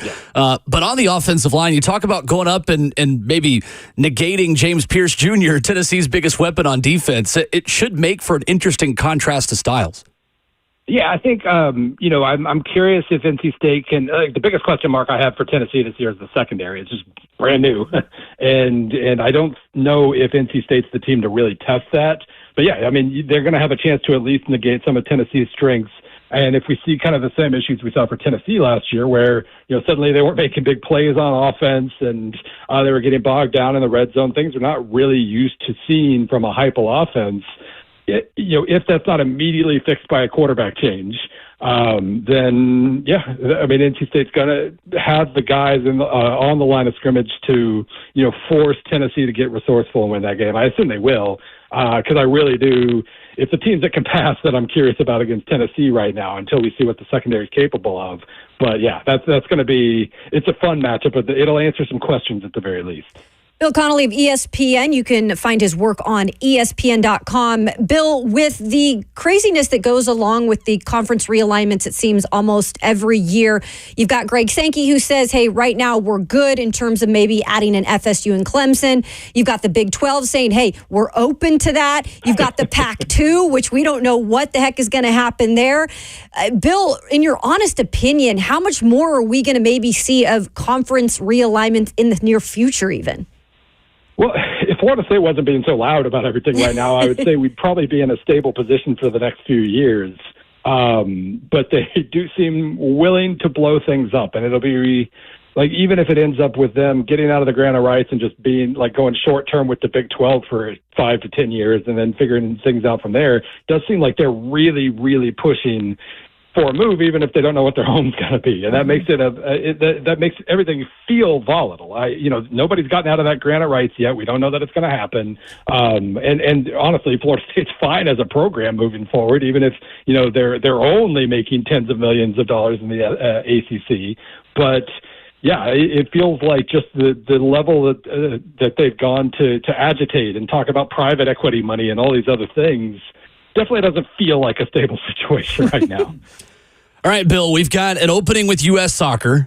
This is the perfect scenario. You fit my niche of interests perfectly between U.S. soccer, European soccer, and college football.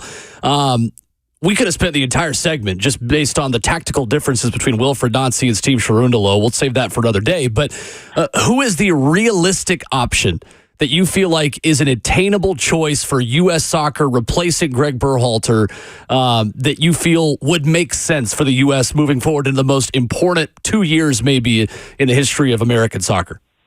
Well, it's funny because, if Cherundolo gets hired, if Steve Cherundolo gets hired, it's the fans will revolt because it feels like you're just hiring the next Greg Berhalter. He came from MLS. He's a former American player, all that stuff. That's it would be unfortunate for him because I think he's a better coach than Berhalter. Yes. However that translates to the national team, you never know. But I think he would actually do a pretty good job. It's just I don't know if the optics of that would work very well. So that aside, Wagner is an interesting one to me, just because he's got a lot of club coaching background. He's had some success. He's been exposed to the American system, so he knows what kind of mess he'd be inheriting from U.S. soccer. That's a really interesting name to me. It's just right now it's hard to figure out what is actually realistic. Yeah. And so we continue to see more names popping up now, and we'll see. Hopefully they've got a hierarchy and they make a hire pretty soon because clock's ticking. Less than 2 years to the World Cup. I love it. I mean, you got Fabrizio Romano putting Patrick Vieira in the mix for U.S. soccer. Right. Bill, as an Arsenal fan and an American, prepare to be sick of me for the foreseeable future if that ends up happening. Bill Connelly, our guest, talking college football, a little bit of U.S. soccer. Always excellent. We can catch up with you, Bill. Thanks so much. Thanks, Bill. Thanks, Bill. Absolutely. There he is, Bill Connelly with us here this morning. I love it. Good stuff. Yeah, and he hasn't even had the SEC preview come out, so it's like, man, go and check his work out on ESPN.com because whatever conference you're a fan of, I mean, he's got the lowdown. He know how to cover it. Yeah. Yes, he does. Love it. Coming up, a little bit of North American professional sports history was made last night, and you're going to have to hear it to believe it. That's next on Ramon, Kayla, and Will.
Wrap it up hour 3 on Ramon, Kayla, and Will, RKW, and on your favorite podcast platform under Ramon, Kayla, and Will every morning at 10 o'clock, where you get every episode, every interview here of the program. Yesterday, guys, there was U.S. professional sports history, and there is a Nashville connection to this.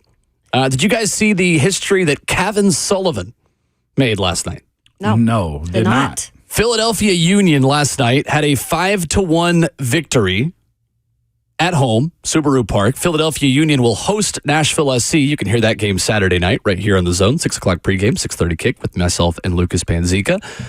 Kevin Sullivan is 14 years old and 293 days and made his debut for Philadelphia Union last night. He is the youngest ever U.S. professional athlete to play in a game.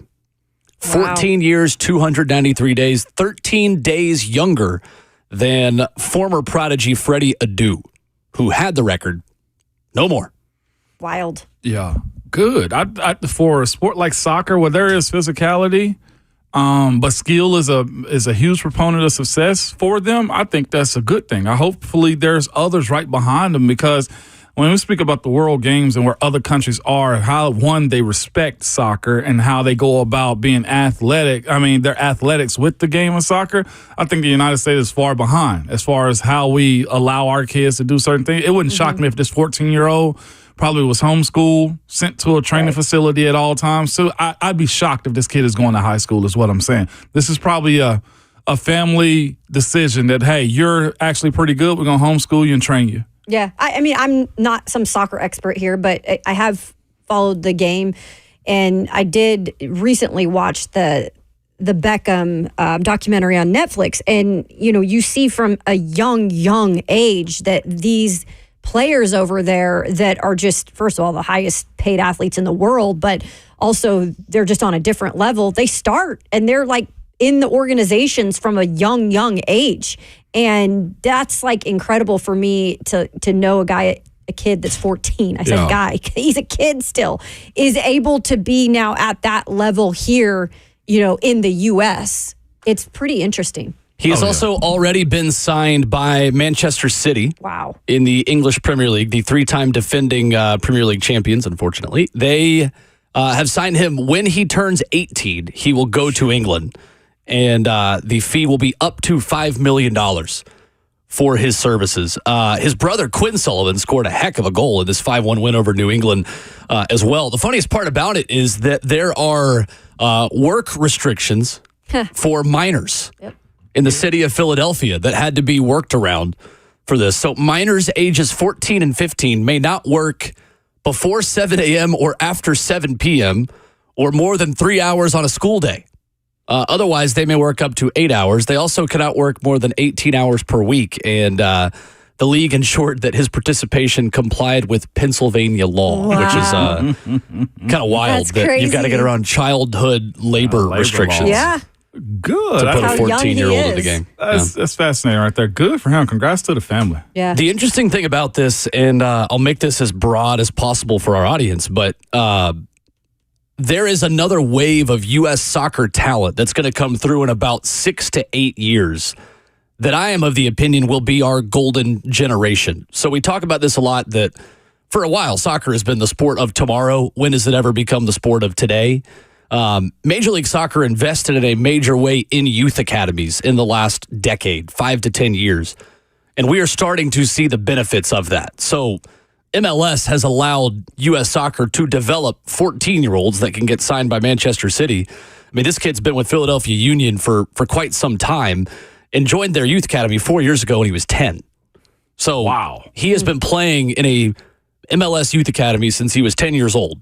And his older brother, Quinn, who's 20 now, has played for the first team since he was 17 in 2021. So I think it's exciting to see what soccer looks like within the next 5 to 10 years based off of this generation of player learning on the job and getting to make their debuts. Does this help close the gap internationally? It absolutely does. It should. I really do think it does. And look, soccer's got to become cheaper for kids to play in it in order for the U.S. to really catch up, because soccer is the sport of the people in continents like Africa and South America and Europe, to where all you need is a ball and a couple friends and a goal and you can play. That is unfortunately not the case as much in North America as it is elsewhere around the world. But Major League Soccer's investment, I think, certainly makes a difference.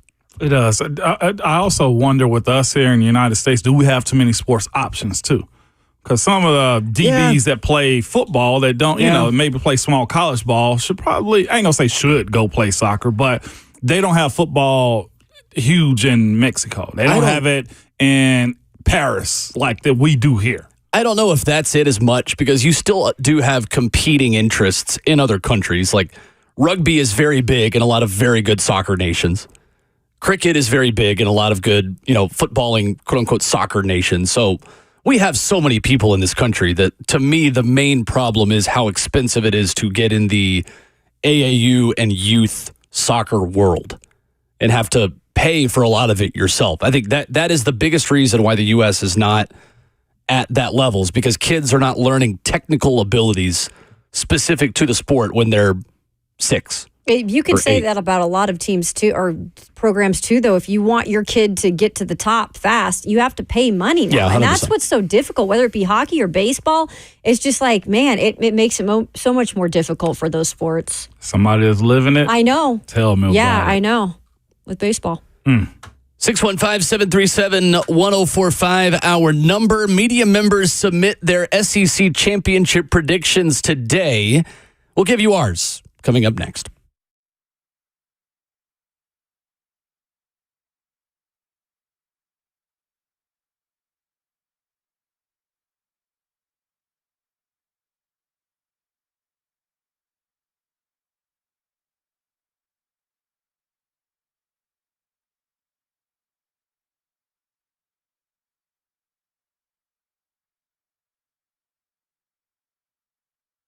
Hey, are you dealing with joint pain? Have you been dealing with it? Is it something that continues to come back or just never goes away? If you are, we have got a recipe for you. It is QC Kinetics. Of course, this is the time of the month that you might want to get out there and do all the things that you love to do. But that isn't the case if maybe your knees are bothering you, your shoulders, back, or hips are hurting. Hey, it's Kayla Anderson. Here's the good news. You don't have to suffer with this any longer, because non-surgical joint pain relief is here, and it is at QC Kinetics. You can call them today for a free consultation. That's right. You don't have to pay anything to get consulted. QC Kinetics is the nation's leader in regenerative medicine. If you're not familiar with what that is, it is something in terms of advanced treatments that are actually harnessing your own body's ability to restore and repair that damaged joint tissue. So you're in and you're out, and you don't have any downtime when it comes to it. So when you want to walk, run, hike, play golf, whatever you want to do, again, pain-free, this is the place to go. QC Kinetics, their advanced protocols enabling tens of thousands of patients to reclaim their mobility back. So stop putting it off and take action today. Call QC Kinetics now for a free consultation at 615-249-4024. That's 615-249-4024.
What's going on? 9:01. Good morning from the 104.5 The Zone Studios. I am Robert Walsh, Commanders rookie quarterback Sam Hartman, drafted in the 9th round of the UFL draft yesterday by the Birmingham Stallions. If Sam Hartman does not make the roster with the Commanders or end up on the practice squad, he could play in the spring for Birmingham, who now holds his UFL rights. The Lakers beat the Hawks last night in a little summer league action, 87-86. Dalton Connect with the night off, but for the first time in summer league, Bronny James finishing with double-digit points. Bronny shot 5 of 11 for 12 points, added a rebound, an assist, and 1 steal. To the WNBA, Caitlin Clark, 19 assists to break the WNBA game record in the Indiana Fever's 101-93 loss to the Dallas Wings last night in the final WNBA game before the month-long break for the Olympics. For all your foundation repair and waterproofing needs, visit USSTN.com. Breaking news at once on your home for the Titans and the Vols.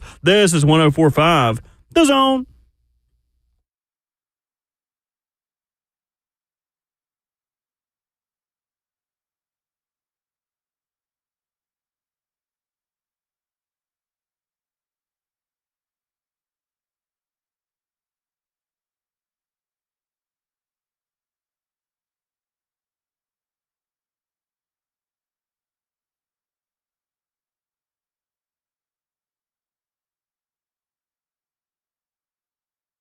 Thursday morning on Ramon, Kayla, and Will continues for 60 more minutes on this gloomy morning. Hopefully we can brighten it up for you a little bit for one more hour. Ramon Foster, Kayla Anderson, Robert Walsh, Will Bowling, 615-737-1045. How you jump in. We have got the RKW Draft of best fictional characters who would be good athletes. I have no idea how that's going to go. I'm excited. Genuinely no idea. I still haven't even made my draft board because I feel like there are so many options. I have a 1-1 pick, but we'll get to that coming up in just a few minutes. Guys, it is preseason conference poll time in the world of college football. Let's make our picks. Not an SEC East and West anymore, but who plays in your SEC championship game and who wins it this season in Atlanta. Ramon Foster, you were the SEC athlete in the room. Yeah.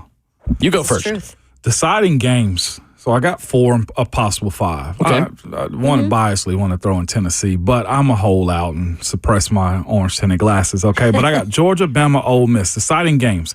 Georgia's at Bama, at Texas, at Ole Miss. That's a gauntlet, okay? Can it get 2-3 and go 11-1? I don't know. But Texas and Alabama should be challenging. Then you got Bama. Bama got Georgia, Tennessee, and Oklahoma also. I'm not discounting Oklahoma. Ole Miss is at LSU, Oklahoma, and at Georgia, too. Those 2 ats can be losses. LSU and Georgia can be losses. Does that take them out of it, too? And the last one's got a big 4 they got to face. That's at Michigan.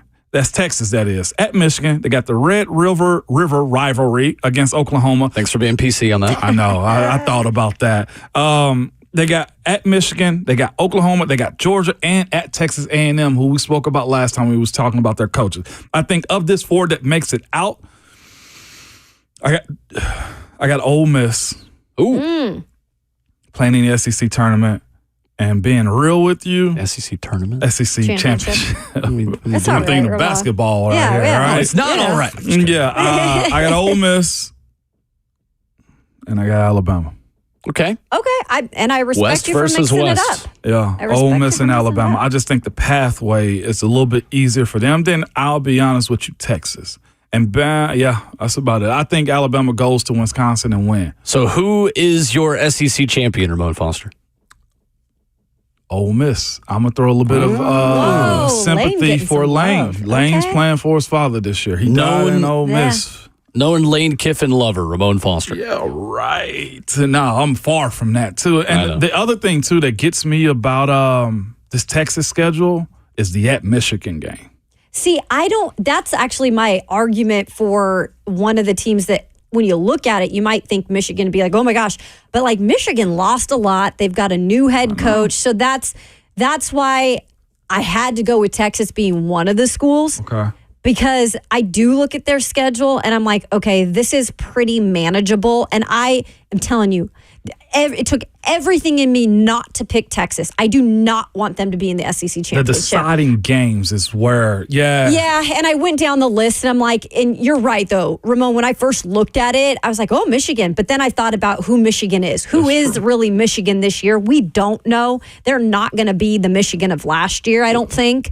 My only thing was where this game, I don't mean to cut you off, but where this game is placed. Second game of the year, if I'm not mistaken, for them. So correct. There's They still a open up lot with to be Colorado State. figured out. Yeah. And that won't impact the SEC championship race either because it's not an SEC game. Oh, God dang it. I know, right? Think about national. That's on me. That's Yeah, but it is. It does catch your eye. But I mean, you got Mississippi State, Oklahoma, who I think, and we heard Bill Connelly, who's going to probably have to play a little bit of catch up this year. The Georgia game, I think, is the one game they lose, even with it being in Texas. But then you go to Vanderbilt, you host Florida, you go to Arkansas, you host Kentucky, and then you're on the road against Texas A&M. I just still think Texas is the better team right now. This could be a great rivalry in the future once Mike Elko gets his team going. But I think Texas, as much as I don't want to admit it, is the other team other than Georgia, I think it's hard to argue Georgia getting in. It's boring, I know, but those are the two that realistically seem the most likely. Yeah. Okay, so who's your SEC championship game pick and who wins it? Georgia. Over Texas? Texas. Yeah, that's what I've got too. Why don't you want Texas to be good? I've just been on the record for not being a Texas lover. I don't. You can genuinely say you just don't Why like aren't them. you a Texas lover? I just think that they've, for years and years, ridden off of this, like, we're back, Texas is back, and just knowing the ways that these boosters work and how they've kind of manipulated Texas in terms of the hires and everything, and maybe they're past that now. They've always annoyed me, I think, and I always just have those schools that I pick that I just will not have love for. And Texas just happens to be one of those teams. Hopefully that goes well here locally because I just feel like not a lot of people like Texas either. But that's my reasoning behind it. I know it's petty, but I don't care. I'll stand on it. There you go. With that. Mm-hmm. So I've got Ole Miss losing at home to Georgia and at LSU. I have Alabama 10-2, losses at LSU and at Tennessee. I think Tennessee is also 10-2. At this point of the offseason. I think they lose at Oklahoma and at Georgia. Missouri in contention. They're also 10-2 for me. Losing at Alabama and at Texas A&M. I think LSU 10-2. Loses at A&M and at Florida. And I think A&M is a 9-win team. Losing against Texas, at South Carolina, and at Auburn. Leaving an 11-1 Georgia. Their one loss being at Alabama this season for me, and an 11-1 Texas, and their one loss being at home against Georgia, in my opinion. I think it is a Texas and Georgia rematch, and ultimately I think Georgia is too deep, too talented, and too angry about the way last season went. Georgia was the best team in college football last year. You cannot convince me otherwise. Georgia was the best team in college football last year, and their oh no, I need a mulligan game happened at the worst possible time for them to win a national championship. I like Georgia to win the SEC. I like Georgia to win the national championship. I think it's chalk this year. Isn't all across the board. Wild, though, that we forget that Georgia wasn't in the playoff? It took me a minute to actually regurgitate what you said. And I was like, yeah, that's right. Georgia wasn't in the college football Final Four last year. So the only pushback, well, I ain't going to say the only pushback, a bit of pushback on Georgia to me is this. The year that they won that national championship, I know one thing that we complained, or I complained about, I ain't going to throw everybody in with me, is Georgia's strength of schedule. They had a bunch of cupcakes. They did. They had some games that they were way more superior than everybody else. And this time around, I don't see that being the case. Again, Georgia's schedule is 3 big ats at Bama, at Texas, at Ole Miss. I'm not willing to write them in. I agree with you. Talent is there. They've recruited like a monster. They have. But the ability to go on the road into these environments, I can see Georgia losing 2 of these before just having a clean sweep and going undefeated. I'm not denying what they have. And Kirby Smart, the way he went off on them when I thought the Vols were close, I mean, it was phenomenal, right? He has that edge and aura about him as far as being able to be a good coach. But those 3 acts is what gets me in saying, well, I believe they're that good. But we're also saying Kalen DeBoer has won everywhere he's been at. We're also saying at this point, Texas can go 11-1 and still be good too. And they also got to go to Austin on this one. And of course, with Ole Miss, the ability of Lane to be able to craft an offense, and not only just an offense this year, if his portal hits the way it's supposed to, Ole Miss being good defensively, I think Lane's slick enough to get him. 2 of those 3, I wouldn't bet them because I don't know how to call them. What I'm saying is I do think Georgia's good. But I think there are some teams that are a lot closer when you got to go into the Lions' den than what Georgia's had to deal with in years past. They're just elite in the trenches. I mean, Dylan Fairchild, Xavier Truss, and Tate Ratledge up front are 3 guys who you will see on the All-SEC preseason team today. Trevor Etienne coming over from Florida at running back is maybe, outside of Rocket Sanders, the best running back in the SEC entering this season. And that's not even talking about a defense that has Smail Mondon and Malachi Starks back. I feels like Malachi Starks has been at Georgia for 5 years. Jeez, yeah. And he's a guy that's going to hear his name called in the first round of the NFL draft. If the noise isn't too loud, and it hasn't been in the past, Georgia will be just fine this season. And it is interesting because Lucas and Buck were talking about this the other day, and I think it's 100% accurate, that when we talk about Georgia having a culture problem, you never see that manifested on the field. Like, your culture has to be good in some context for you to be this much of a monster on the football field, despite all of the street racing and, traffic violations that they've added up. They've got about as many of those as they have 5-stars on their roster, which is a ton. Interesting. But there are about 5 or 6 teams this year that could end up in the SEC championship, and I wouldn't be shocked. I can't remember the last time I could say that. Mm-hmm. I'm with you on that one. And then again, this is really where I think Coach Sankey, Commissioner Sankey was speaking as far as like the SEC. We have to deal with what you guys think you've been dealing with in the Big 12 for years. The SEC eats up everybody, even on the basketball side of things. Like, the competition and level of talent is so high right now that it's 3-4 games on everybody's schedule that I just say you toss into the air and take the money line if you're betting. Mm-hmm. Coming up next, the RKW Draft returns. Fictional characters who would be the best athletes. That's coming up next.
Draft day once again on Ramon, Kayla, and Will. RKW 104.5 The Zone.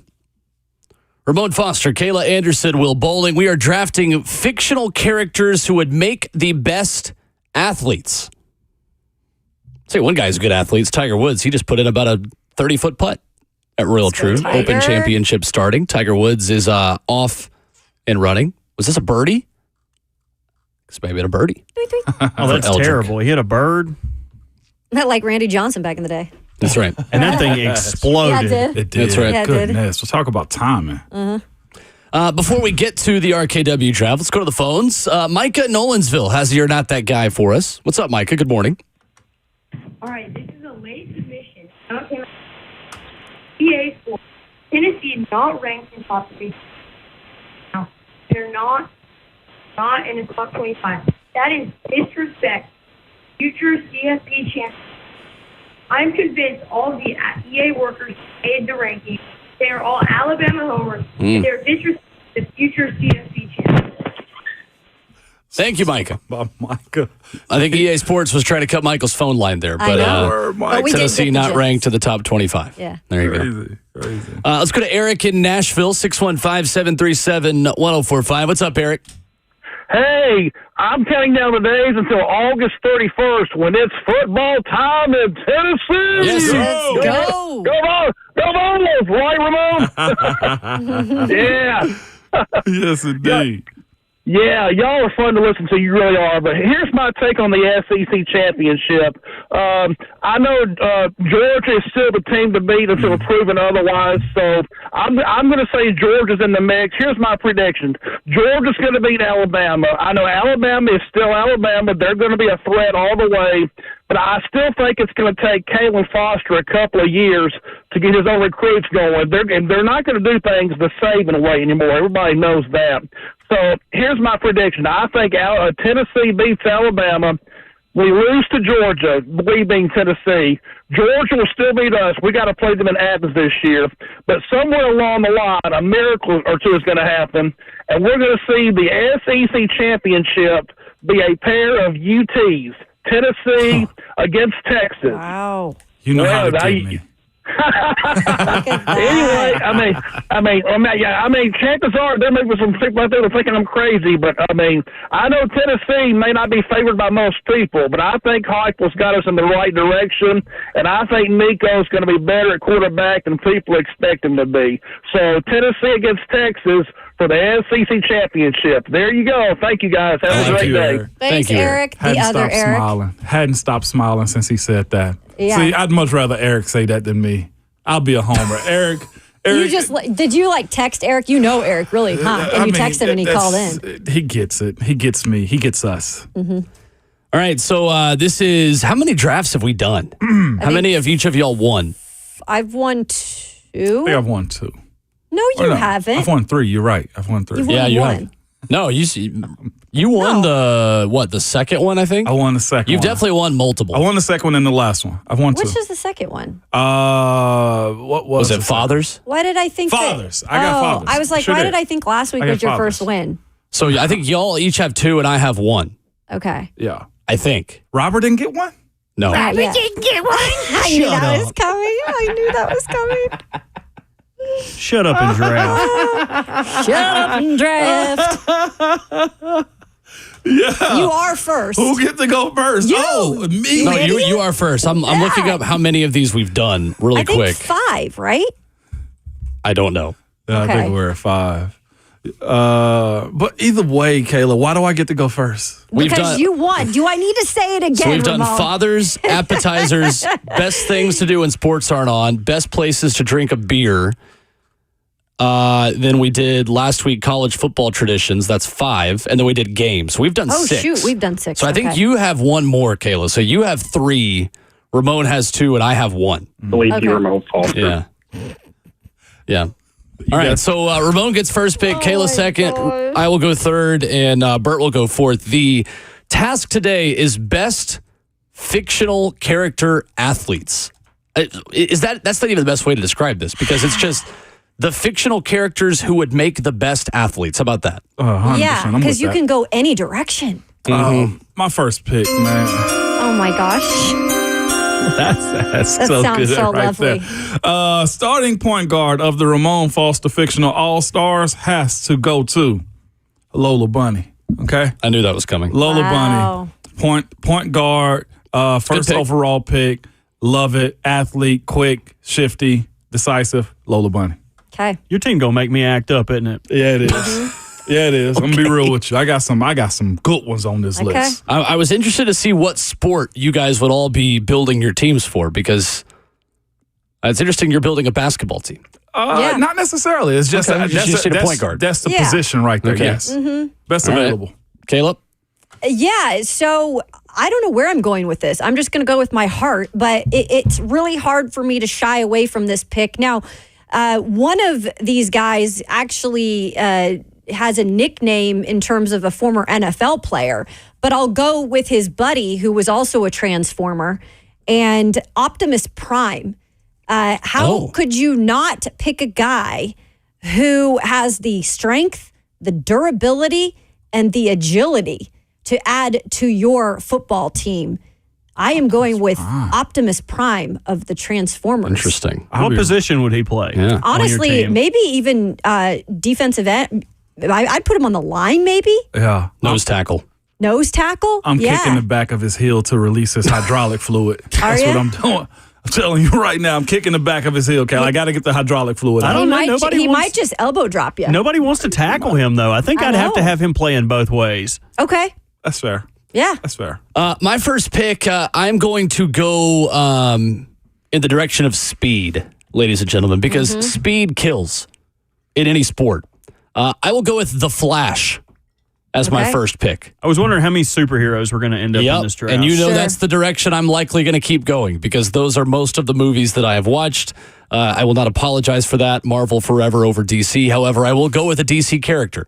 To lead off the RKW draft, I will take The Flash. Nice. Y'all done messed up, y'all. This is my domain. Oh, gosh. It really is. This is your best chance to be dangerous. Stupid conversations. That's where I can really rise to the top. The cream will rise to the top. My first pick in my double selection here. I don't know how many games you guys have played in the Mario universe. Super Strikers. Very many. Tennis, soccer, baseball. All of the Mario universe is somehow athletic, but there is one man that rises above the rest. I'm going to go with Donkey Kong. Yes. There we go. Donkey Kong. Great for pick. My Love it. first selection. First round value. And I don't know where I would play him. I think I would want Donkey Kong to be my pass rusher because he could set Okay. the edge. He's got long arms. You still get a little bit of from third down on him. But if we're playing basketball, I think he would also be my center. I'm going to put Donkey Kong at pass rush, though. Love my it. second pick. I'm going to go with size. You know I like the big fellas. You know I need somebody up front to help my offensive line. I am going to go get my left tackle. I'm going to get Sully from Monsters, Inc. A large man whose bark is as bad as his bite. Long arms. Once again, our team is going to be long, strong, and down to get the pass rush on. Sully might play both ways, but I'm going to stick him at left tackle. Okay. Nice. I like it. That's Jonathan Ogden type right there. Yeah, that's right. He's a real Joe Thomas. I mean, he's a can't-miss prospect coming out. I am also going to go with a left tackle to protect my speed. You need a little bit of muscle when you're a little guy. Somebody eventually catches up to him. The Incredible Hulk will be my second pick. Again, I will go with a Marvel DC combo. The Incredible Hulk, a left tackle. You just make him a little bit angry. I see a John Henderson like slapping him in the face before the game starts, coming out of the locker room. He won't be able to fit in the locker room. You slap him when he comes out on the field, and then becomes the Incredible Hulk, for the game itself. So give me the Hulk as my second pick. What you got, Caleb? So you need the speed, and if I'm going to have someone with speed and incredible speed, I think I've got to go with Sonic the Hedgehog. Solid. Give me a Tyreek Hill, Sonic the Hedgehog type of, Yeah. Sonic, Similarity. hopefully with a lot less little Sonics running around. Yeah, exactly. You just don't want to let him get hit because it's going to take a while to pick all Right. those rings up. True. Very true. Or maybe you leave them as traps for the other team, right? All right, Ramon, you got 2 picks in a row. I got 2. This is good. End of right round here. 2. All right, here we go, man. My first one, man. I thought about Friday Night Lights. I thought about Varsity Blues. Yep. I thought about Remember the Titans. 2 of those 3 are actually true. So I couldn't pick anybody from them. Okay. Friday Night Lights is real. Yep. Remember the Titans was too. And I would have allowed Friday Night Lights characters. I feel you. But Who are you picking for Varsity Blues? I would have picked Booby. I would have picked Booby Miles, but none of these guys and their quarterbacks equate to the one that I'm picking in any of those movies. Okay, give me Willie Beeman. Okay, Oh, yeah. And then Given Sunday, my quarterback. Yep. Flash, rose from the bottom to the top. I mean, we're talking about led his team, true leader, didn't know he had it in him. Give me Willie Beeman. Okay, Jamie Foxx role was amazing in that. All right, I love it. There you my go. next one. Okay. Never to be touched. Never to be touched. Team owner, facilitator, winner, erratic at times. Jackie Moon, semi-pro. Player coach. I like it. Facilitating a trade that almost won the Tropics the championship. Trading a fax machine for Ed Monix. Come on. What a trade. I like it. And the Chalky Brown in there, wasn't that his name on there too? Oh, yeah, he's got a beautiful 3000? wife. Yeah, Come Andre on, 3000. talk about it. Jackie Moon. ELE, everybody love everybody. Love everybody. Great movie. Great slogan guy. I like it. Caleb, 3rd round pick. I was obsessed with this series, with the action figures growing up.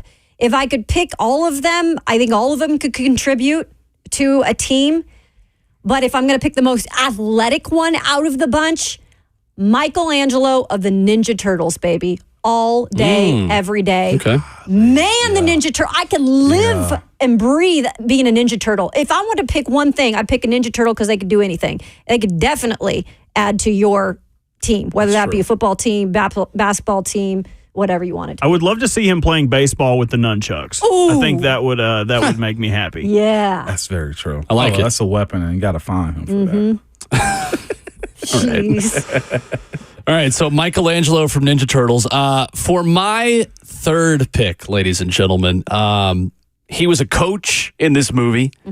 However, in his prime, instructional videos were made about his ability as an athlete and his philosophies. You talk about Josh Heupel coming into the world of football and being able to teach a system.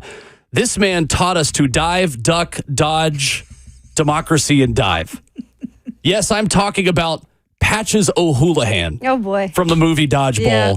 I need a quarterback that's going to be protected by the Incredible Hulk, who's going to be able to find the Flash on those deep bombs. If you could dodge a wrench, you can dodge a ball. It's that kind of locker room leadership that a young Patches O'Houlihan will bring into my locker room. He is my 3rd round pick. I don't hate that. The only issue for me is if he was going to pass a PED test, it would be hard. That's okay. Because any drugs that pass through his system would come back in his system because he drinks his own urine. And because it's sterile and he likes the taste. Yes.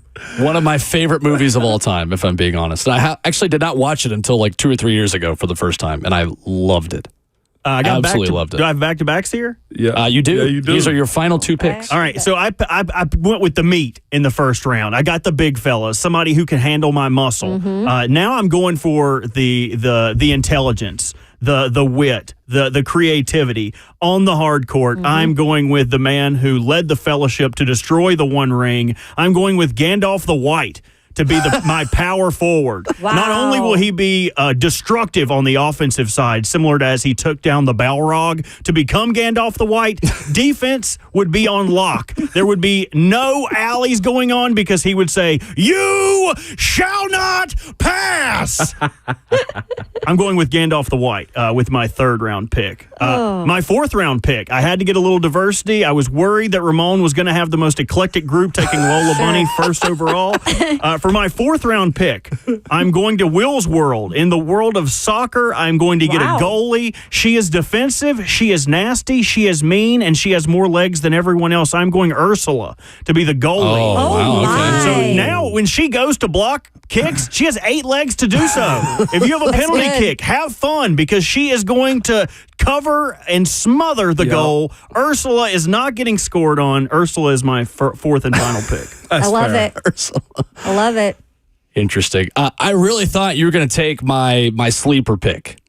with the way you described this of having more legs in the competition. See, and I have Guys- him on the top of my board. Guys, he is a football player. He's an all-state basketball player. He's a dad. He's a baseball player. He is Air Bud.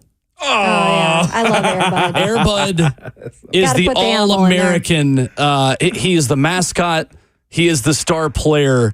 He has supernatural abilities, ladies and gentlemen. And you just need a do-it-all Swiss Army knife of a golden retriever on your team. Air Bud, my fourth-round pick. Fair. All right. Is it my turn? It is your my turn. final pick. We were talking about you need the fearless leader. You have to have that if you're going to win games. You also, if you want to win games, at least when we're talking about football, which seems to be most of what this team that I've built is all about, you need a quarterback who can go to cold weather cities and win. Not like a Tua Tagovailoa, who seemed not to be able to shake that.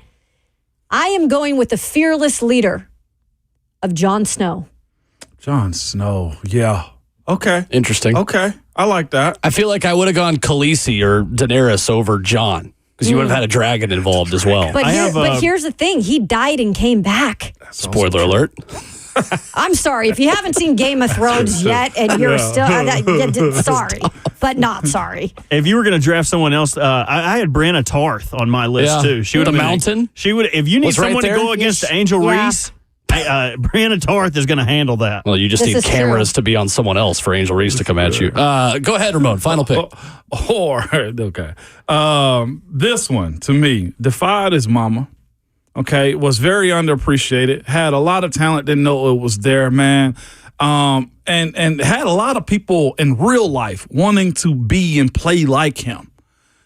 That gentleman right there happens to be Bobby Boucher, the water boy. Oh, Everything is the devil to you, mama. Yes. Yeah, you're going to win this one again. Yeah, I mean, gosh. Bobby Boucher. I mean, legitimately, You've got some cult classics on here. We were Yeah. on the football fields asking for high quality H2O. You know, he asked his coaches, "Is that what open up a can of whoop ass is?" Like, we've had all of these cultural things that come out of was medulla oblongata. Nobody knew what that was. Okay, it on we the didn't pay map. attention to the anger button in the back of your head because alligators got them. Okay, Mama said the alligators are so angry because they can't brush all them teeth they got. your mama's wrong. You're wrong, doctor. Oh my gosh, yes, All right. Bobby Boucher. Bobby Boucher. all right. So many quotes. All right, so Ramon's got quotes. Lola Bunny, Willie Beeman, Jackie Moon, and Bobby Boucher. That's a motley crew. Nightmare rotation. Kayla goes with Rocky. Optimus Prime, Sonic the Hedgehog, Michelangelo, the Ninja Turtle, and Jon Snow. I've got The Flash, The Incredible Hulk, Patches O'Lan, and Air Bud. It's a funny image. And Bert's got Donkey Kong, Sully from Monsters, Inc., Gandalf the White, and Ursula. Cody on YouTube says the fact that none of y'all drafted Chuck Norris is so I know. disappointing. That's He's a so real funny. person. I was going to say, we can't do that. He's not a fictional character, so that one would not have wouldn't work. counted. You don't draft Chuck Norris. Chuck Norris drafts you. There we That's go. right. One good one we did not do is Uncle Rico. He can throw the ball over that mountain over there. He never made it, man. He Yeah. never got the opportunity to. They didn't put him in because they would have gone state in a heartbeat. We didn't get to Happy Gilmore or Happy Gilmore, I thought would be on there. Apollo Creed. Yeah. Oh, Rocky Balboa. Rocky would have Balboa. been a great pick. Or Benny the Jet Rodriguez. That's a good one. Let's do our undrafted picks coming up next. Headlines on the way out and what we missed at 615-737-1045 as we wrap up the show. Coming up next.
It's Ramon Foster here for Hiller Plumbing, Heating, Cooling, and Electrical. Letting you know they are celebrating 34 years in business this year, and they're bringing a celebration to you with their birthday bash all of this month, man. Until July 31st, you can enjoy a free smart thermostat with select new HVAC systems or free water tests on your water inside your home, free leak detection, and shut-off valves for those clutch tankless water heaters. Or simply buy 10, get 2 free landscaping lights with Hiller. They also help you install them. Look, they got a multitude of deals as they celebrate their 34th birthday here in the mid-state. All right, you can visit them at happyhiller.com today for details.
Wrapping up the show, Ramon, Kayla, and Will, RKW 104.5 The Zone, the RKW Draft in the books.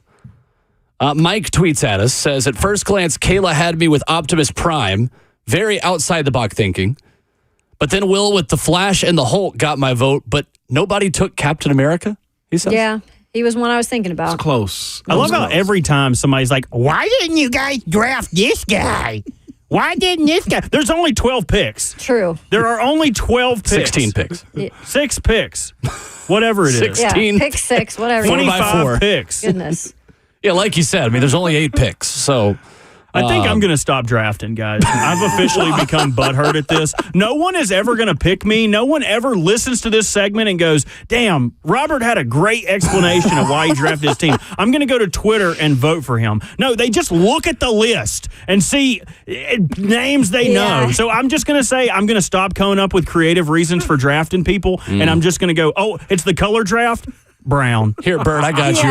I'm going to log on to the Zone Twitter account. I will vote for Robert from the 104.5 The Zone Twitter account. Every vote counts. Oh, goodness. So Robert now has one additional vote now. Oh, it's up to 6% for me. Let's Congratulations. go, 18%. Bert. I am officially butthurt. You're beating Ramon. I got 18%. You're not even in last. No, you don't. Yes, I do. Not Green anymore. eyes. Yes, I do. All right, I just updated again. Now you have 17%. Bert has 13%. I've got 46%. Jeez, mine fell to 12. What the hell? Rare W for me, I guess, so far. The Kayla Hive will stand up eventually, though, and start voting for her. Give it time. I It's think only I do 12. a good job, though. I don't think I it's, never said you didn't. know. I never said you didn't. I try to get somewhat creative, but also keep it with people or things that people know. Oh, you're a panderer. I mean, what are you going to do if you want to win? The Kayla Hive runs deep. You're right. I'm going to stop drafting for myself and just pick who I think everyone is going to like. That's right. fair. But I Tired of getting actually appreciate you stay true to yourself. Yeah, not anymore. I'm going to be someone fake. Someone else. I'm going to be Robert from now on. Bam on Twitter says, y'all miss size and swag with Wizard Kelly. I have a wizard, thank you. Proud family. Oh, I don't. Never had his face shown in the cartoon. Oh, I guess I didn't know. Didn't know that one. Wow, I'm the only one that knew that one. What the heck? What else we got? He-Man? Undrafteds. He-Man? What is that from again? He-Man? He-Man, Master of the Universe. Okay. Master of the I'm not Universe. familiar with this game. I already said Apollo Creed was on this list. Bow Wow and like Mike. I mean, did getting a pair of shoes make you that good? Apollo Creed, Ricky Bobby. Ricky Bobby's a great one. But he's not a good athlete, really. And Ricky Bobby, NASCAR is athletic. I mean, I don't know. I would have been pandering to the crowd on that one, okay? And my last one was Rick Wild Thing Vaughn. yeah, Very I mean, solid. I love that. And also, who was the other one in that movie? The one Serrano? Yeah, that held the little bobblehead thing. The voodoo doll. Voodoo doll, yeah. I think Ramon should be disqualified because he picked a bunch of fictional athletes, not fictional characters who could be athletes. I honestly thought that's what we were doing. No, that's fine. I could have went. After Will picked the Hulk, I should have went Thanos. I mean, who's messing with that? Well, the Hulk ends up beating Thanos at the end, if we're doing spoilers. I thought you were going to be a homer and take Bane for destroying your stadium. Wanted me to bring that up because see what he does. Hey, don't you have a box of rocks to bite? I almost, Oh my I almost to goodness. troll went Michael Jordan and LeBron James for their appearances in Space Jam. There you go. I wasn't actually going to do that. I just was going to like jokingly make that a first pick. Mr. Incredible. Yeah. Would have been a good one. See, I got Mrs. Incredible. Okay. I think she would be. Elastigirl. You stop it, Ramon. you keep it down over You knew there. where I was going. We all love a good Pixar mom. I almost drafted Tony Soprano because I think he does have the makings of a varsity athlete.